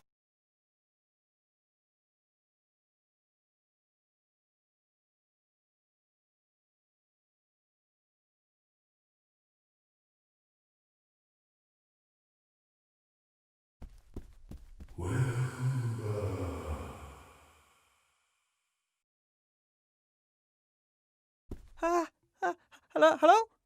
Oh, who's there? Huh?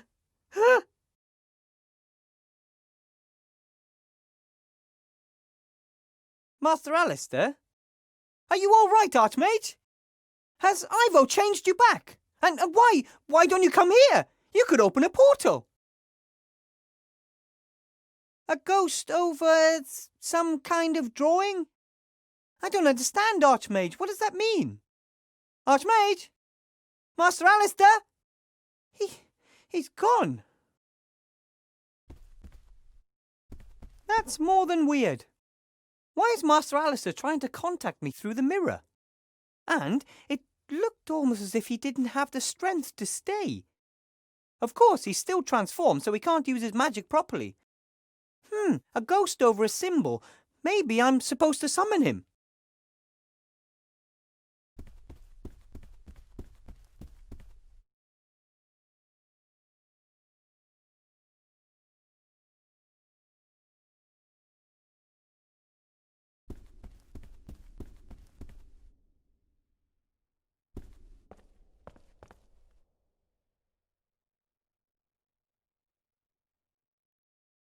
I'm pretty sure this is something similar to Rocket.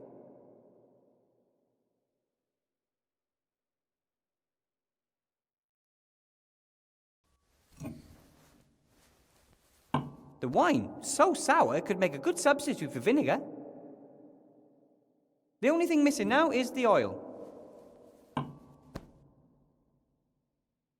Oil is oil. Vinegar and oil. Why do people always say the cooking isn't as easy as it looks?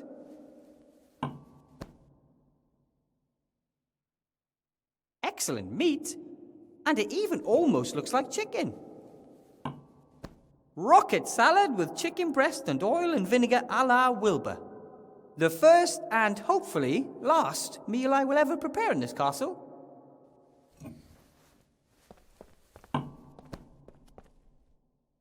Count? Yes, Igor? I need to know how to say... I can't help you with... Oh, That's the... your table awaits. Yes, delightful. Thank you, Master. I must get back to work.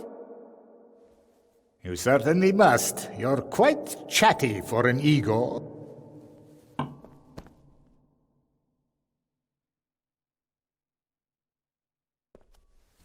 Count? Yes, Igor?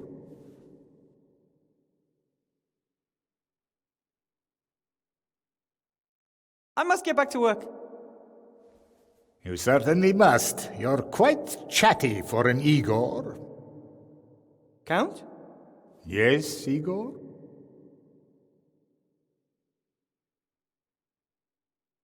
I must get back to work. You certainly...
Count?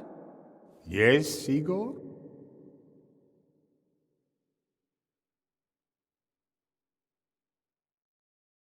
Master, this scroll was in the postbox. From Seastone. Archmage murdered. Wanted, blah, blah. Nothing of any importance. Are you sure? I'm not interested in politics. Kings and archmages come and go. Yes, you're right. No reason to burden yourself with such things. There's a picture of the Archmage and me on the cover. Even if the Count isn't interested in politics, he's not likely to let a wanted murderer work for him. He would hand me over to the Van Burens if he noticed. Count? Yes, Igor? I have prepared the, salad for the young lady. Rocket salad with vinegar, oil, and strips of chicken breast? Yes, exactly. Excellent. Pull the cord, Igor. Let my little bunny rabbit know it's time to eat. Luckily, the scroll rolled itself back up. Otherwise, the Count may have spotted that his new Igor is wanted for murder.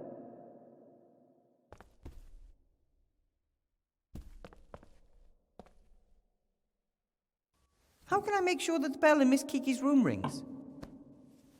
It depends on how hard you pull it. Pull a bit harder than middle strength to start with, and then about a third less at the end. Okay. No, middle strength to start with, then a bit less at the end. No, that was the stables.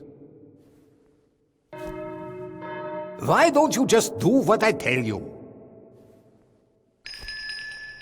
There you go. I don't need you anymore today, Igor.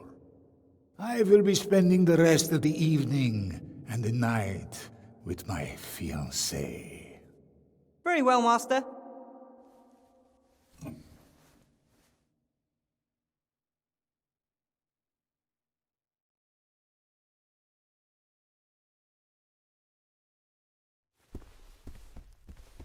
Hey, Shorty!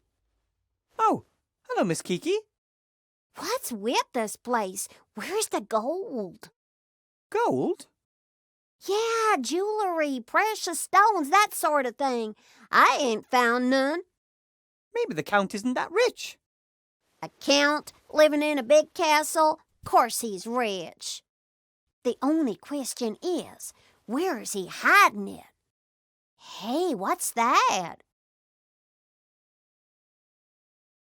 I wanted to talk to you about that.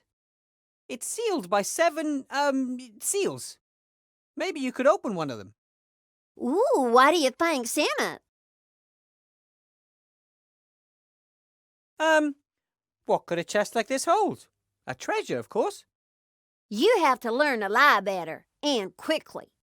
But the fact that you are trying tells me there must be something valuable in it. I don't know, but it must be important. Well, if it's important to someone, it'll also be valuable. And you want to steal it? Well, steal... Count me in. As future countess, it practically belongs to me anyways. What do I have to do? Come with me.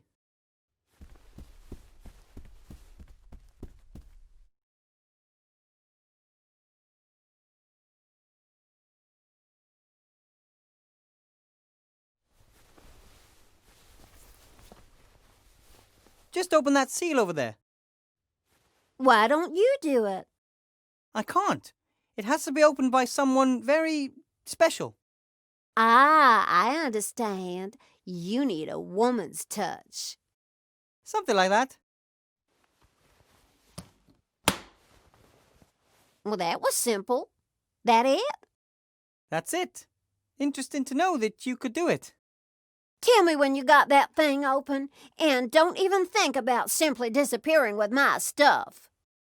Very well, Miss Kiki. Now, I'll go humor the old fart. I'm sure with a little persuasion, I'll be able to find out where he stashed the rest of his treasure. This was the first seal, or the third, depending on how you count them. Van Buren is pointing at a key. Is he trying to mock me? Could that be the invisible key that is visible to all? Only, where is it? Ha! That's just a picture. How am I supposed... Or is it?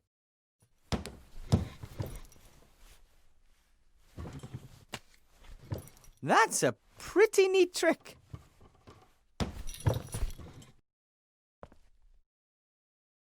The Count has opened the first 2 seals using the instructions in the diary. That leaves 5.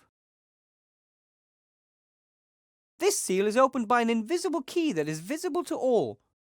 What could that be?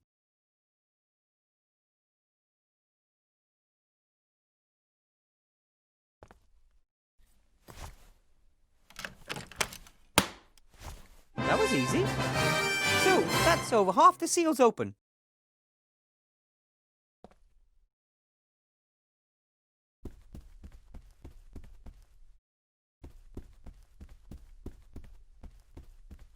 The Archmage can do all kinds of tricks. Maybe he can separate his spirit from his body. I guess I'm supposed to summon him as a ghost. Maybe he's too weak to appear any other way. Summoning a ghost. This shouldn't be all that difficult.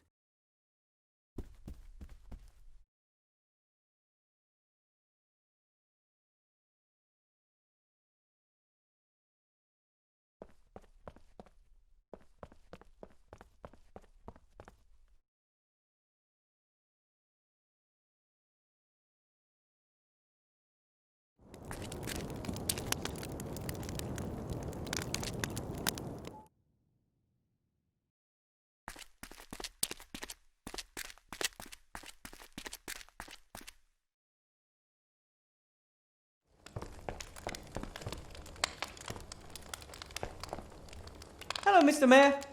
Hello, Mr. Weathervane. Someone like you knows all about summoning ghosts, right? What do you mean, someone like me? Well, an expert on the occult, like yourself. Oh, well, I actually do know a bit more about it than just how to keep the beasts at bay. I mean, I've certainly never tried to invoke a ghost. Why should I? But it is, in principle, very easy. Now, you draw a circle on the ground with chalk and a triangle outside the circle. You place a bowl of blood in the triangle. You also have to light some frankincense. Then you have to draw the symbol of the ghost you'd like to invoke on the ground while reciting a secret invocation. How does it go? Come over here. Ghosts have good ears. The secret plans, but only Bibles make it. Okay, and that's it? Yeah, that's it.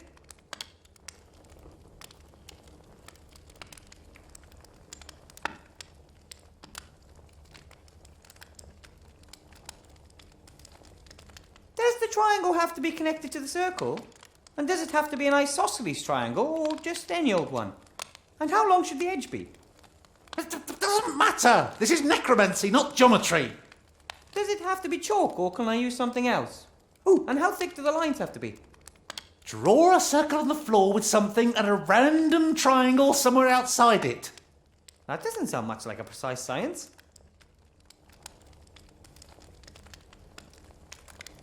All good so far. Do you know how to say open in Ratish? Oh, well, I could let you know what "are you trying to take the piss" is in the language of the dark woods. I was only asking. I have to be getting on. Till next time. Goodbye.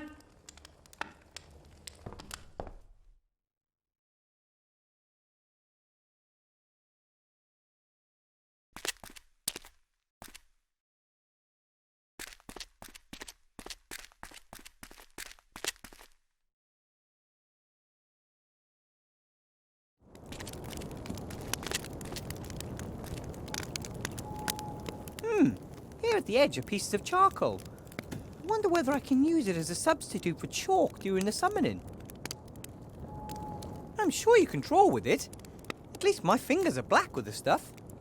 And I can't really imagine Archmage Alistair caring about whether he's summoned using white chalk or black charcoal. You can't be picky with that sort of thing.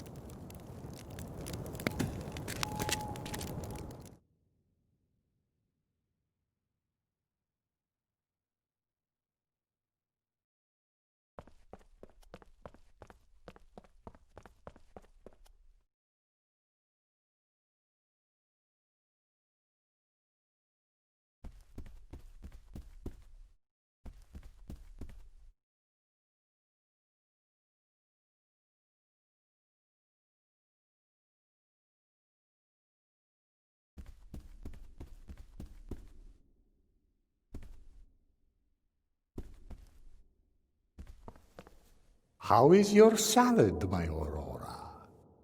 Real good, darling. It's not easy to get chicken to taste a chicken. My compliments to the chef. We're all just doing our best to make you feel at home, precious. Whew, looks like I got away with it.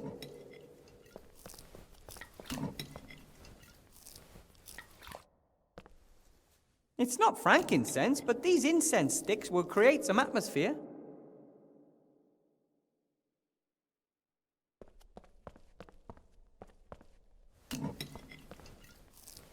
The Count's distracted. This is my chance.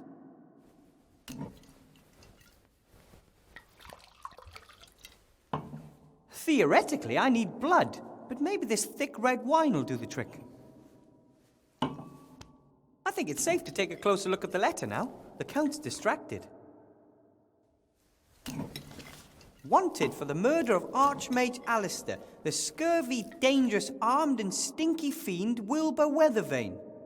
The Honourable Council Leader Van Buren has posted a reward of the villain's weight in gold, naked, before breakfast, for the apprehension of the offender. It's followed by a detailed description of me. Not like it was even necessary. This picture of me next to the Archmage is razor sharp. The amount of detail the engravers carved into the printing plates is amazing. I wonder if Lizzie will turn me in if she learns of the pile of gold. In the picture of the Archmaiden, you can see the smallest detail. You can even see the big red pimple I had on my nose that day.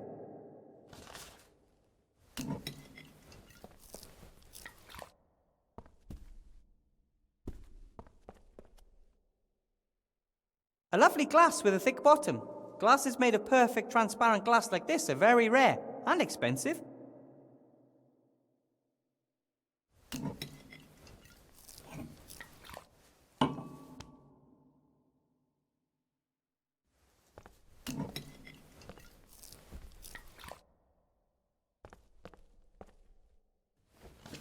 I could use the glass as a magnifying glass to see more details. Yes, it works! The little label at the back says I'm only supposed to wash my professor's robe by hand in cool water. Whoever did this engraving really had an eye for detail.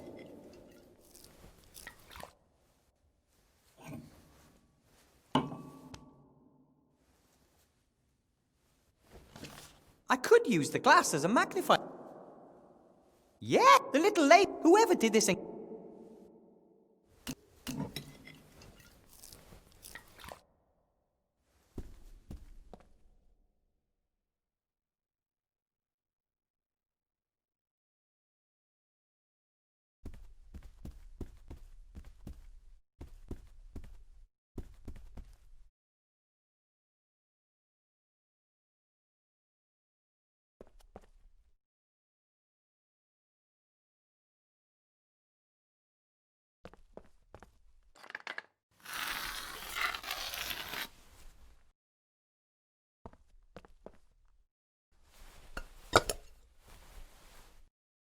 That's the first step.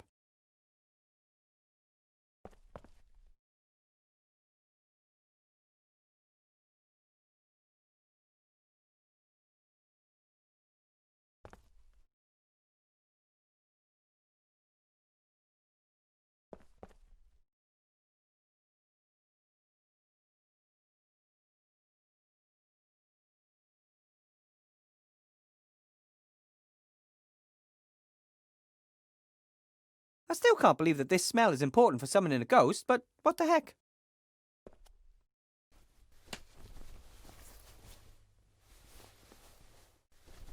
Atmosphere. Pure atmosphere.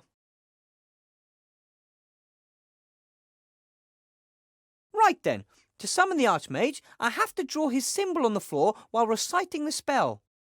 Unfortunately, I don't know the right symbol.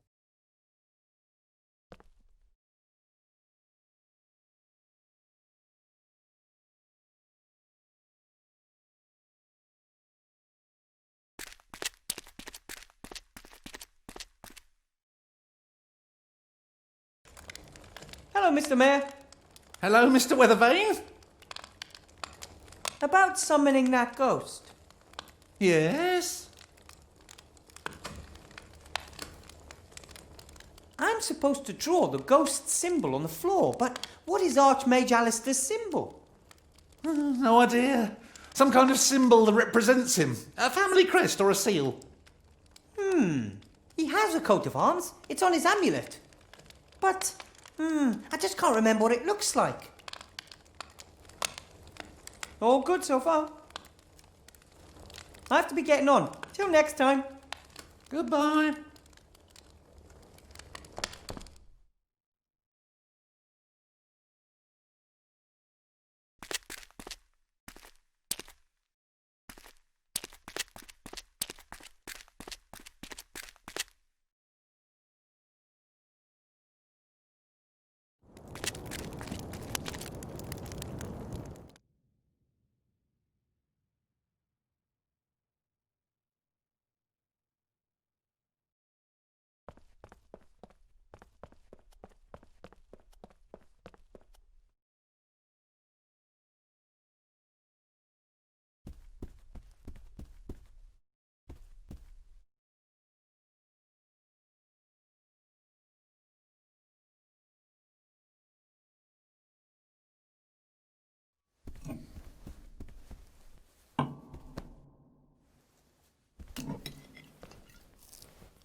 I could use the glass as a magnifying glass to see more details.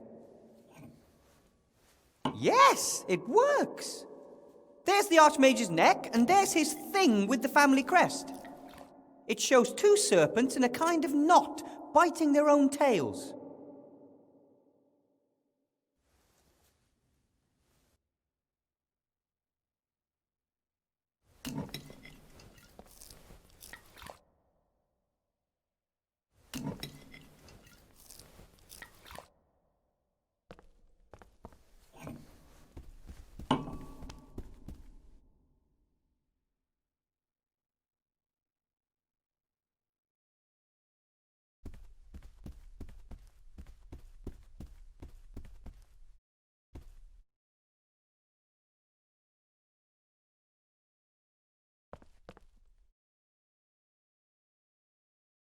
It would have been easier if the Archmage's symbol were a stick figure or a cross. That would have been easier to draw than two knotted snakes. Hey, ghost! Drag your translucent butt here now. Got the stuff? The power of coal compels you. Those were exactly the ancient words that Mr. Whale whispered in my ear. Just doesn't seem to... Yes!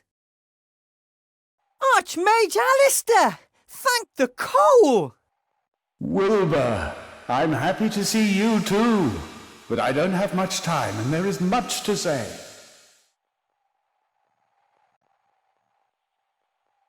Did you know that Tim is a were-rat? Yes, Remy came to me after Timmy's parents were killed by a werewolf. Timmy's injuries weren't bad, but I knew that he would change at the next full moon. Did you look for the werewolf who did this to him? I mean, if you kill the werewolf, Timmy is healed, isn't he? Imagine that Timmy made someone else into a werewolf while he was transformed. Would you want that person to come and kill Timmy in order to release Timmy's curse from them? I never thought of it that way. The curse of the werewolf is an illness that one has to learn to control. It is hard, and Remy and I didn't want to place this burden on little Timmy up to now. We just let him change and let off a little bit of steam. But if he has now changed uncontrollably, you will have to teach him how he can manage the curse, Wilbur.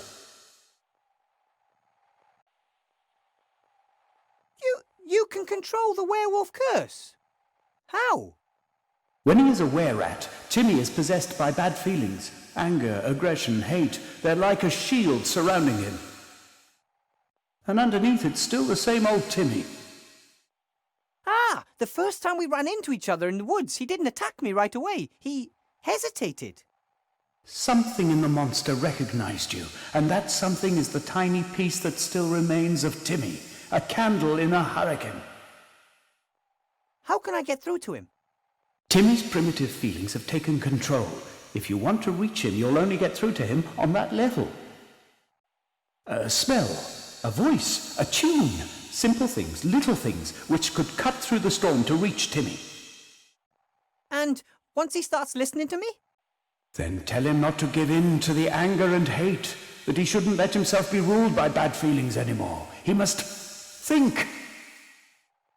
It will be a difficult task, but if anyone can reach him and get him back, then it's a friend like you.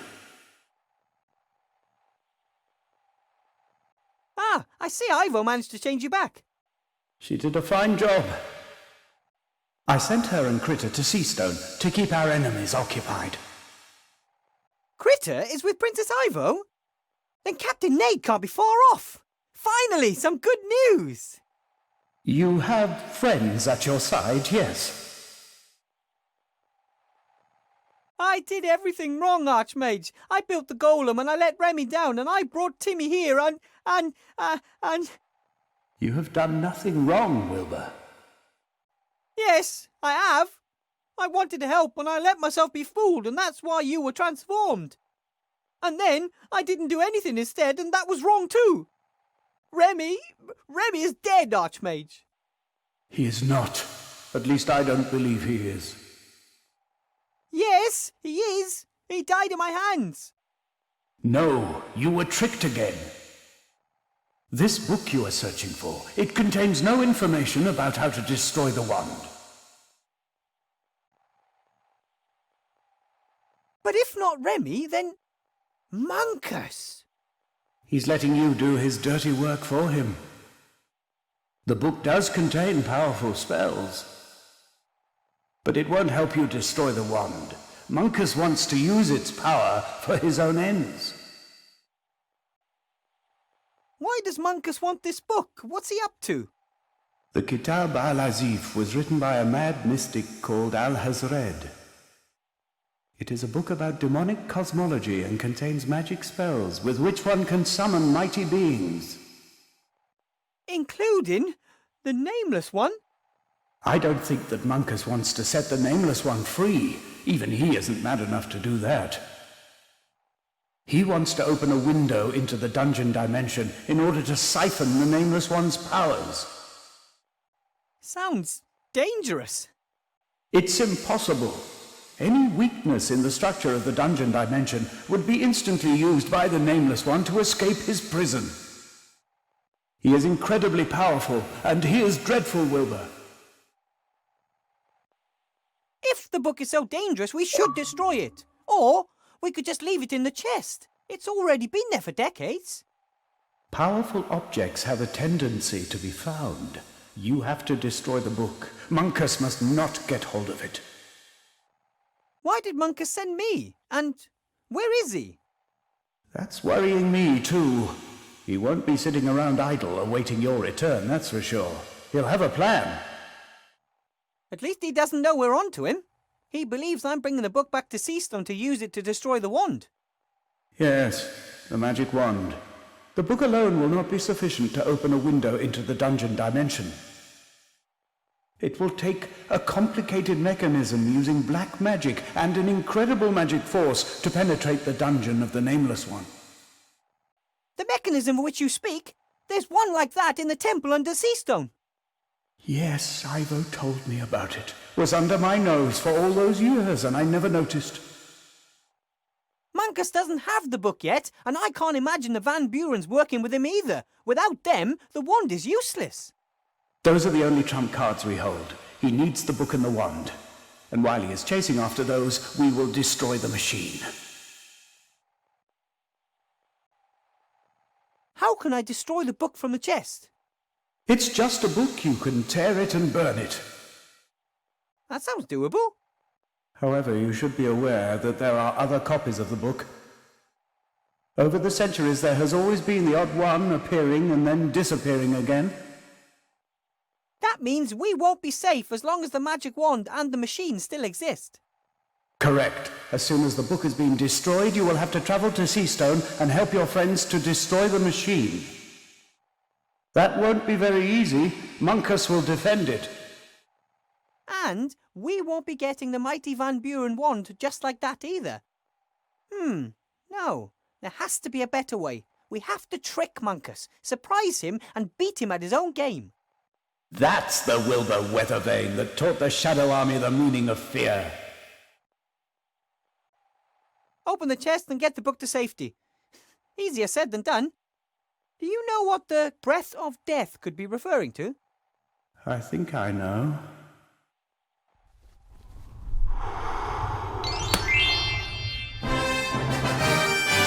How did you do that? I don't just look like a ghost, Wilbur. I am one. What do you mean? I am dead. No! You're not dead. You're the Archmage. You were transformed, and Ivor wanted to change you back. And she managed that. But then I had to go, Wilbur. I am so weak that you had to help me to appear here. But how are we supposed to, without you? So far, you've managed pretty well without me, my friend. I'm supposed to stop the apocalypse and fight a powerful sorcerer while the country's in chaos. How am I supposed to do all that? I'm not a mage anymore. That's exactly the point. No one can do all these things on their own. But you and Ivo, the rats, the inhabitants of Seastone, together you stand a chance. Don't wait for a messiah who is going to wave his magic wand and make everything okay again. Do it yourselves. But the people all want something else, and lots of them only think of themselves. That's why role models are required. Do what you think is right, and others will follow you. I have always valued you for your tenacity and your friendliness. You are never cruel nor cowardly. You never give up and never give in. Onwards, Wilbur Weathervane, with friendliness and courage in your heart, and lead others by good example. And perhaps carry a flag or something like that, so that people further back can see you. Hey! Mean! My time in this world is over, Wilbur. Will you come and visit me as a ghost sometimes and give me some good advice? No, my friend. You know everything that you need to know.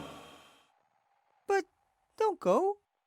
If you want to honor my memory, then lead your life in line with all that I've taught you. And don't leave cupboard doors open. Farewell, Wilbur Weathervane.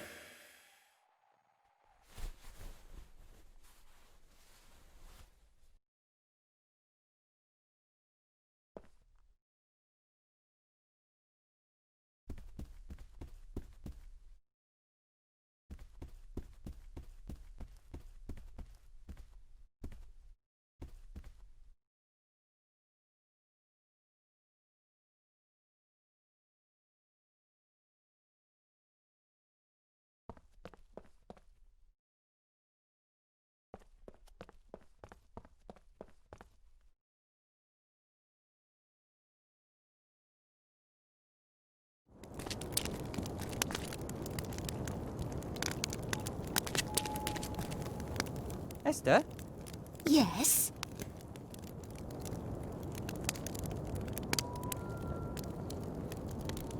Do you know the tune that Timmy likes to whistle? Yes. His mother used to hum that tune to him when he couldn't sleep. I did the same whenever he had nightmares. How does it go? La la la la la la. Like that.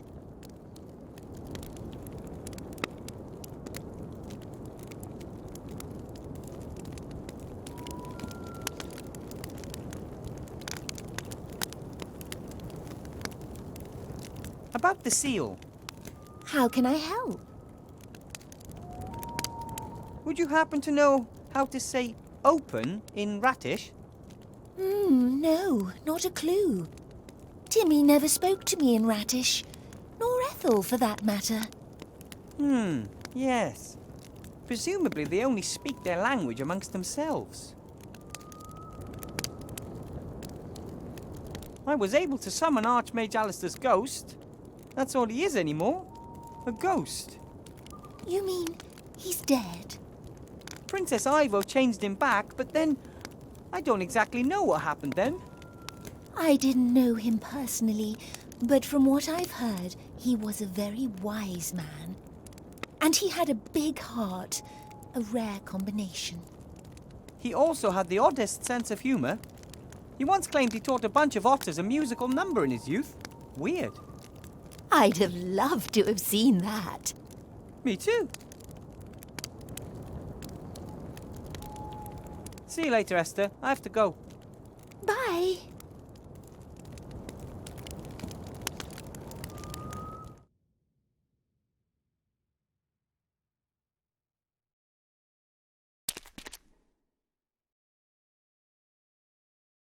I wonder if Lizzie took a werewolf trap with her, or is it still there under the leaves? If the trap is still there, it might help me catch Timmy. It would be a great way to immobilize Timmy without hurting him.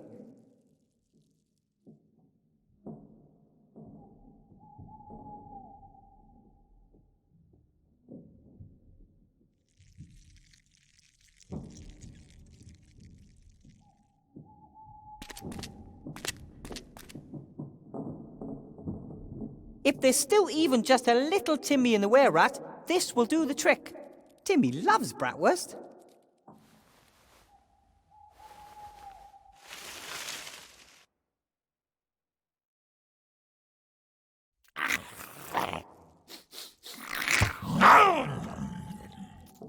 Oh no! He jumped right over it.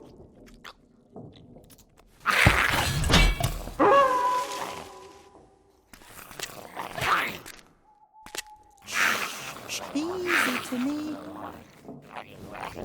Ouch! I knew you were in there, Timmy. A were-rat would never have been interested in sausages. That's all you. Fight it. Archmage Alistair said we could probably get through to Timmy with a tune. It's worth a try.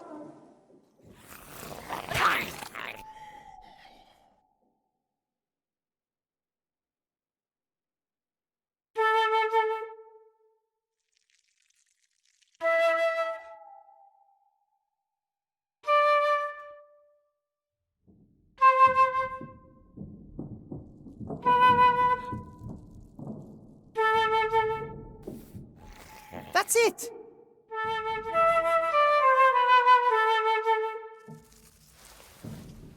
Remember, Timmy? Your mother used to sing this tune to you when you couldn't fall asleep. Remember! Concentrate! Think about the good and friendly things, not the hate. You're not a monster, you're a little rat and you're loved.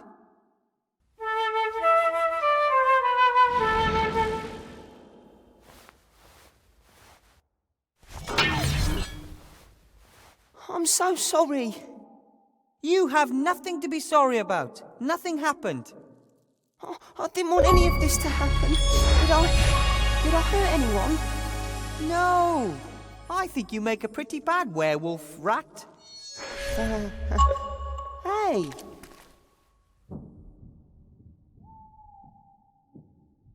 I think I know where the sorcerer hid the book. But to get to it, I have to know how to say open in Ratish. Open? Exactly, but in Ratish. Open? Have you never noticed that we talk to each other?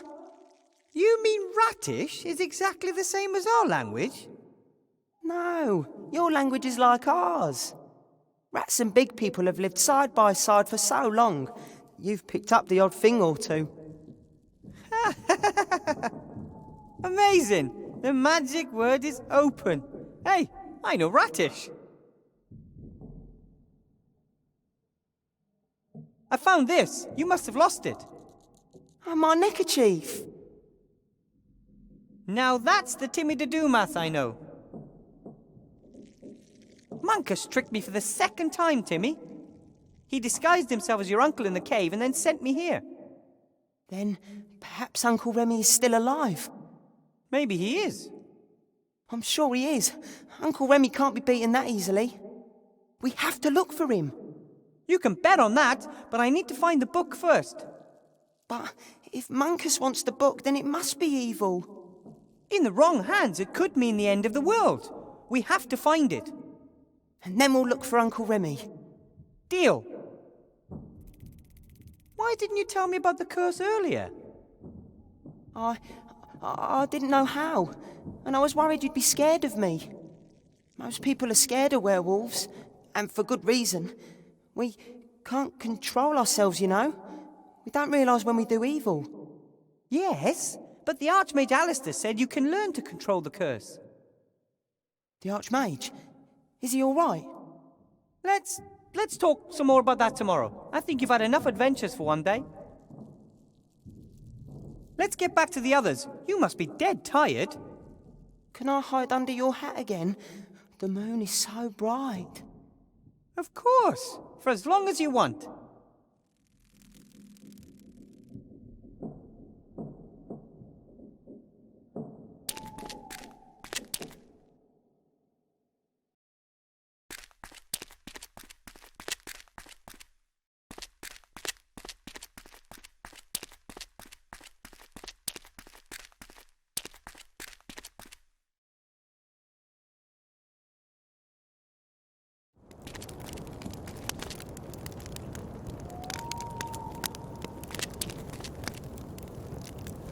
Look who I have here.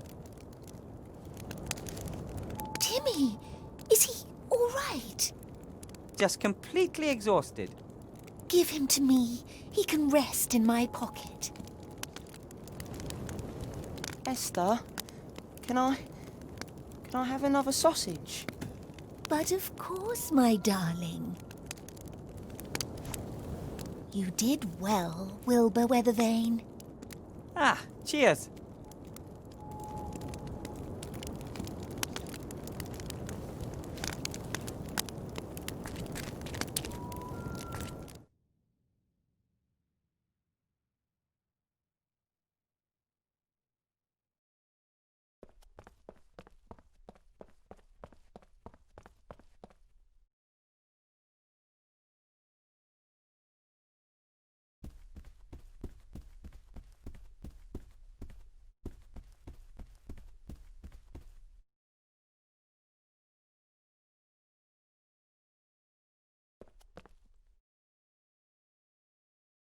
Ahem! Open! Now there's only one seal between me and the Mad Sorcerer's spellbook. The truly greatest mage of all time. Who could that have been for an egomaniac like Ashcroft Van Buren? Archmage Alistair? Or, of course, he means himself. Which presents a problem.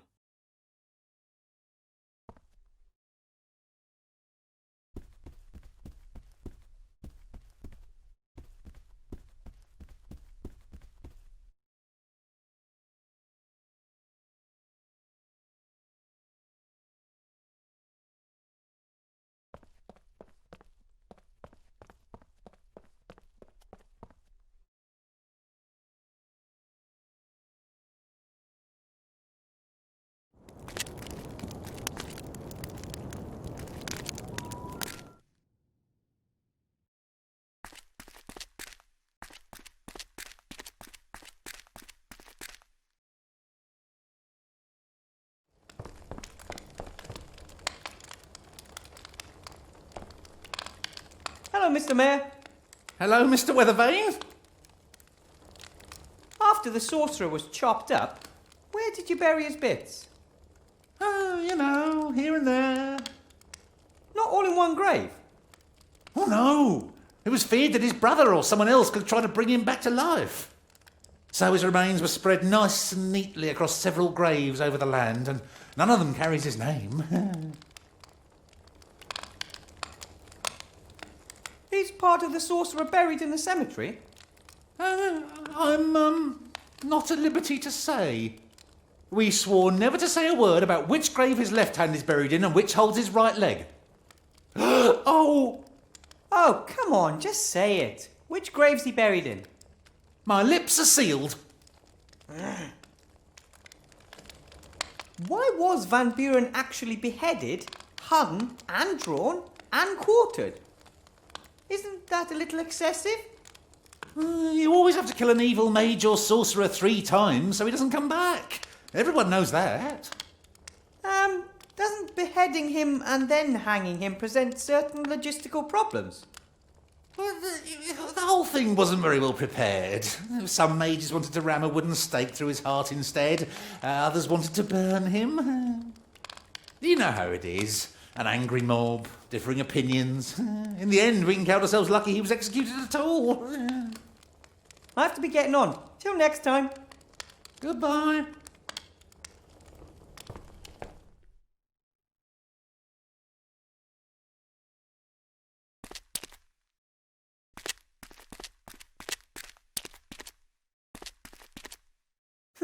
The sorcerer must be buried around here somewhere.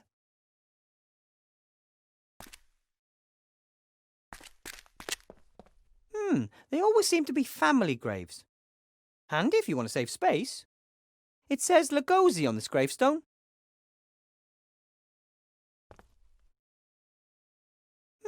They always seem to be family graves. Handy if you want to save space. This is the Lee family grave. This cross bears the name Cheney. This is the Karloff family gravestone.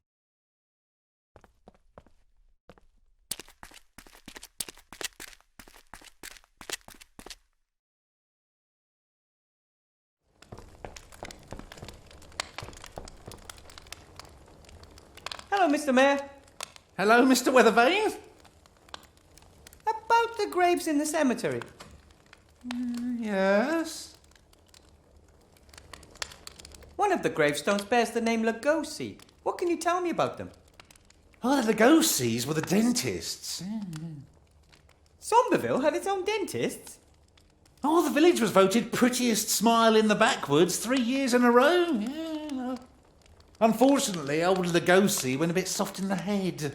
He rambled on about little green men and a plan he had to foil. Number 9, I think. Yeah. Dental hygiene in the village took a nosedive from then on. Oh, dear.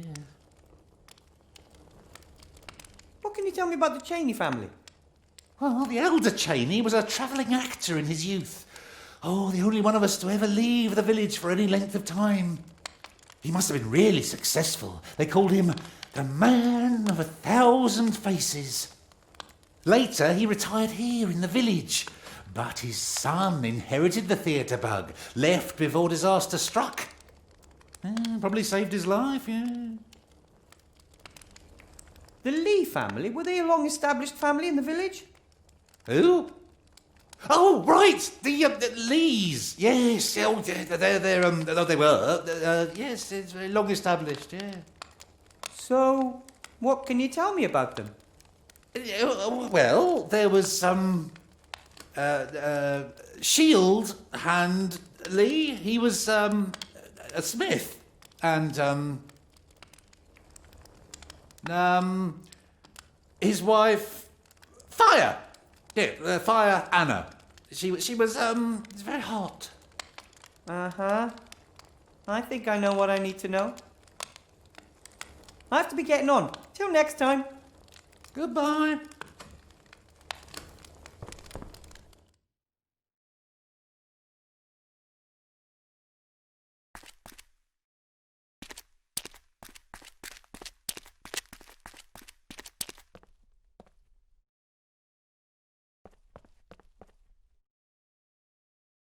Mayor Whale didn't have anything believable to say about the Lee family, almost as if they weren't from the village. I'm pretty sure in there's a Van Buren, not a Lee. Mayor Whale didn't have any... I'm pretty...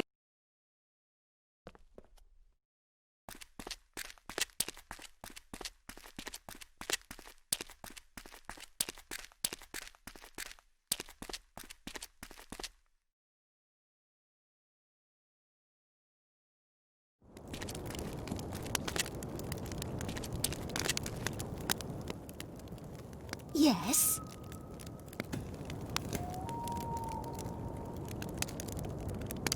About the seal. How can I help? I, need a hand. Yes? From a grave. Of course, from a grave. Chopping someone's hand off while they're alive wouldn't be very polite, would it? It must be a certain hand from the sorcerer Van Buren. He's buried in the Lee family grave. Okay. Do you just need the hand? Or is there anything else I can get you? Just the hand, please. Well, I'll get going straight away. While I'm about it, I might as well see whether I can find a new left kidney. You're not upset if I don't join you, are you? No, no problem. Come by later and I'll hand you the hand. Right? Thank you. See you later, Esther. I have to go. Bye.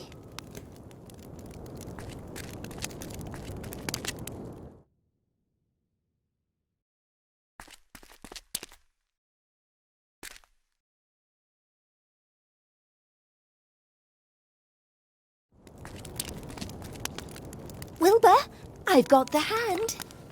That was quick. Not the first time that I've done a bit of late-night shopping. And you're sure it's Van Buren's hand? Pretty sure. There are at least indications that it is the hand of a sorcerer. What indications? Ah! It's not very well-mannered. You know what? I think you might be right.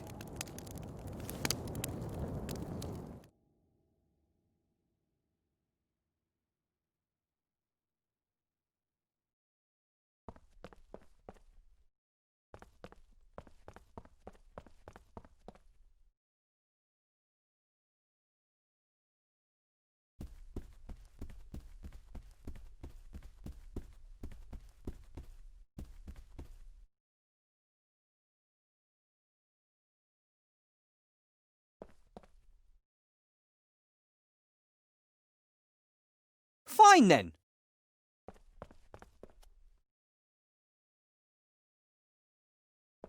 Come on. Come on.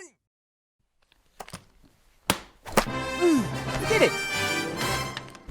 Maybe it's looking for the right hand, wherever that may be. That was the last seal. Ha.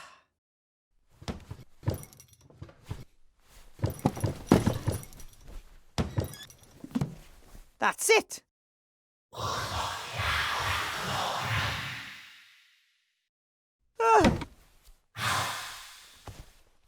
This isn't the right place to read a book like this. I'll go and join my friends by the bright, warm fire.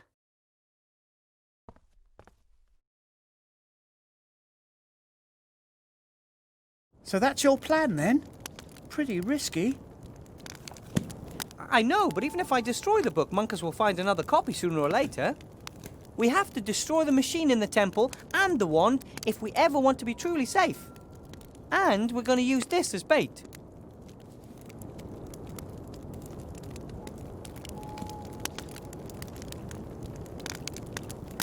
I'm not very good at goodbyes.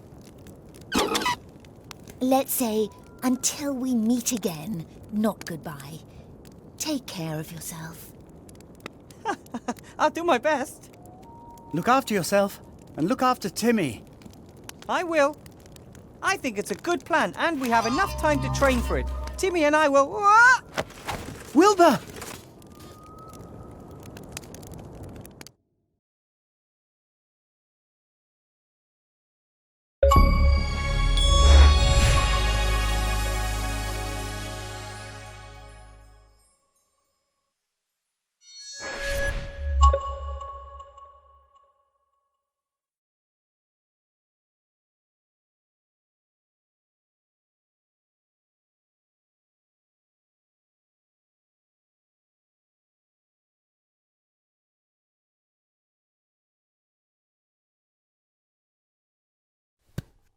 Surprise! Monkus! I'm going to... Stay where you are and do nothing. Or do you want something bad to happen to these two? Ivo! Critter!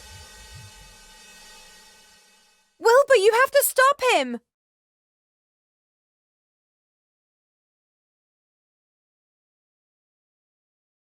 You can't actually be crazy enough to want to bring the Nameless One back to this world!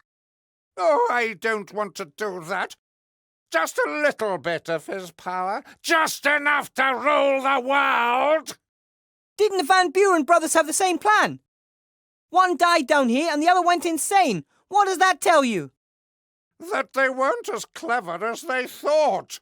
Not as clever as me! You can't control that kind of power. You'll plunge all of Avantasia into darkness. I will rebuild it. Make it better than it was before, and I will be feared because I have the power of the Nameless One at my disposal.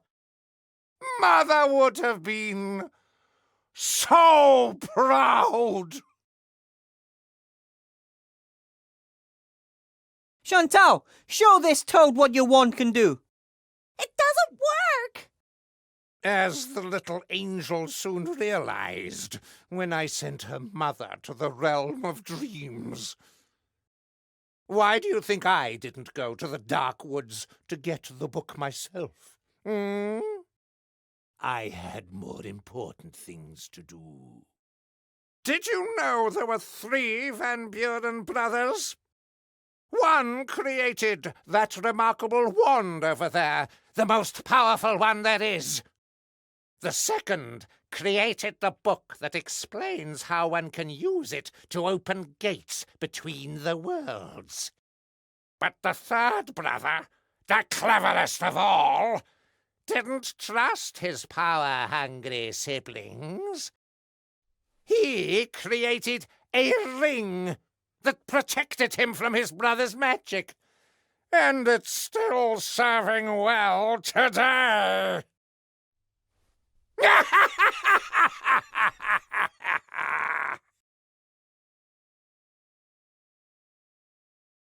Then I went and got this book for nothing. Oh, no. You've done my cause a great favor in doing so, Wilbur. I knew you would get hold of that book with the right kind of motivation. The resistance needs a leader. And I know of no greater fighter for good than you.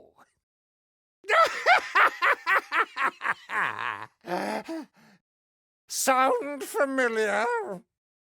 You rotten little monster! Why, thank you. The book! Put it on the lectern! Not a chance! Ha! We both know you'll do anything to save your friends. No, Wilbur, don't do it!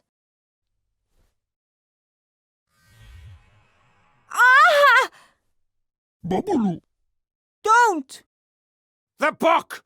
Now! Wilbur! And that's why evil will always triumph in the end. You goodies are too compassionate. You, step back. You, start reading. I can't read very well yet. Well, just try, sweetheart. Doctorus maximalis aeternalis. You have to stop him, Wilbur, at any cost. I know. I have a plan. Dox nigis paratlatus groklag. The mirror is still reflecting a focused beam of moonlight onto the floor, just as I thought it would.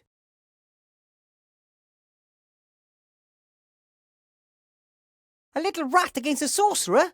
Not exactly a fair fight.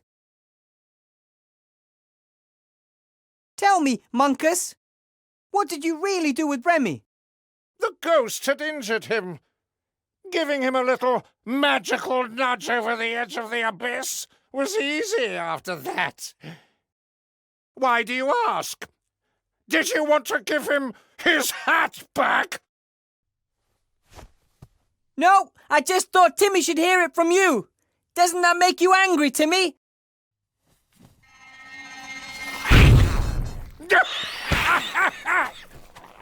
Give me that book! Ah! Oof!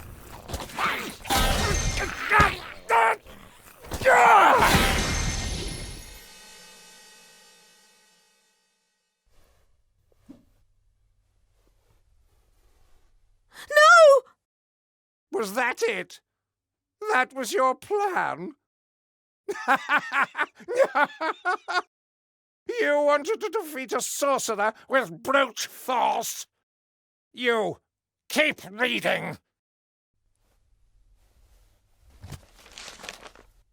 Omnia nunc. Well, what else can you do if you can't do magic? Apparuro.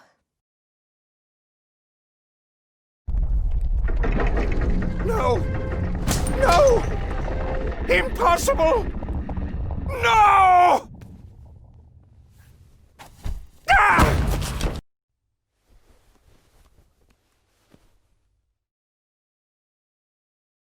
The flap opening spell? You've tricked me with a child's spell? I knew I had to distract you from Chantal and the machine for a while, and besides, it worked.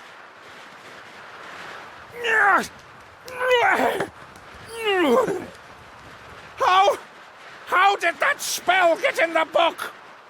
I know a little something about bookbinding, doesn't everybody? I will! Ah!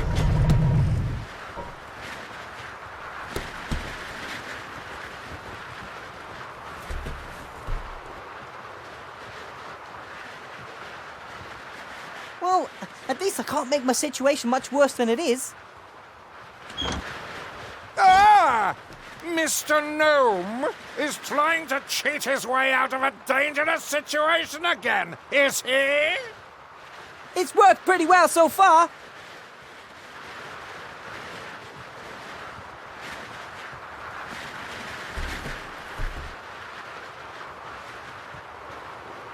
Hoses, cables, vials, mystical symbols. Only the truly deranged could ever come up with something like this.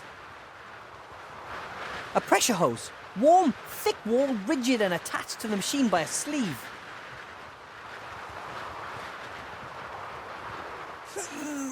I can't get it. The sleeve is stuck.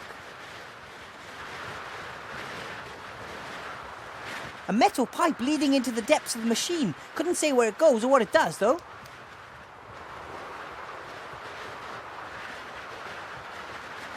I don't know exactly what those liquids are or what they're good for, and if I'm lucky, I never will. And steam shoots out of the machine, there, when I pull the lever.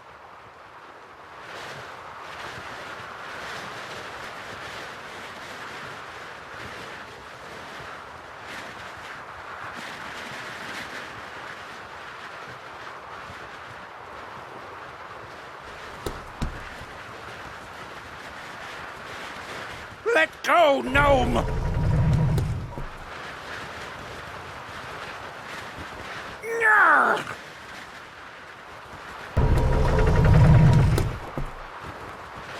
You can see the brothers were constantly fiddling around with the machine. A lot of it looks pretty temporary. These two pipes are held together by nothing but a clamp.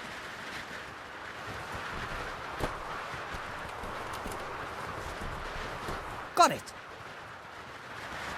Well, are your arms getting heavy yet?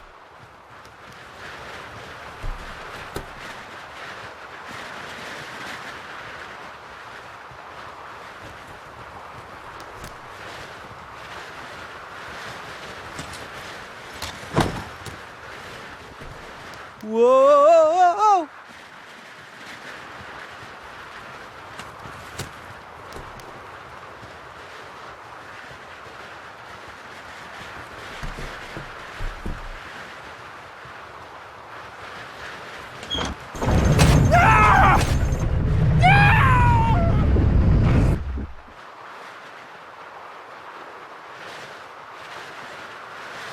I don't know how much further down it is.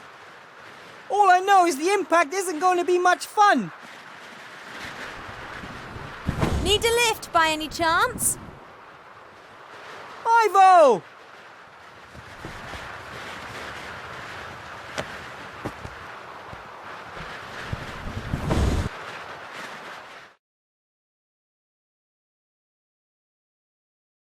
Ah, the saviour of the worlds.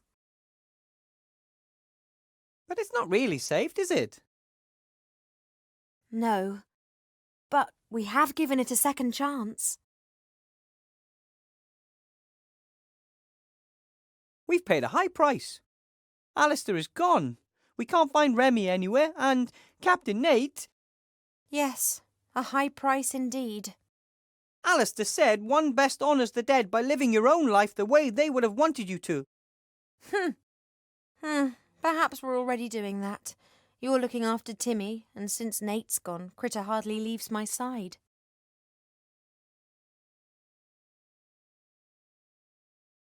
At least now I know I don't have to be a mage to make a difference. I never thought you were a particularly fantastic mage anyway. Hey! But why should you have to be a mage? You're inventive, you're tenacious, you don't need magic. Archmage Alistair said that when you cooperate and remain persistent, you can accomplish more than any individual ever could. Even more than he can. Perhaps that's your task, to bring people together and lead by good example. I could at least give it a try. Ow! Oh, everything all right? Oh, it was just the little pirate in here. He's a fighter, just like his father. We'll think of something. After all, we saved the Archmage. That was completely different. You mean there's no hope at all? None?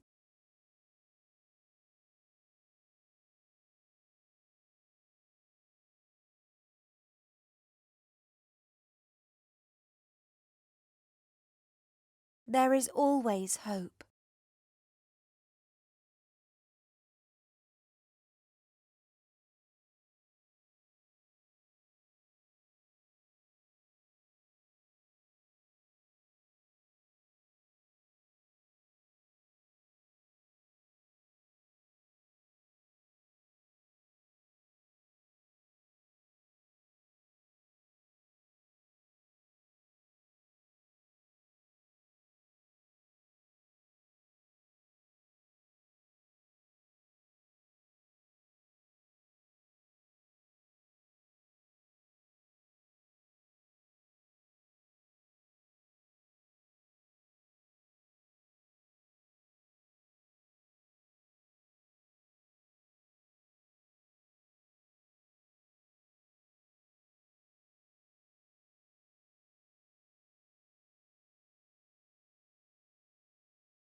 Need a hand?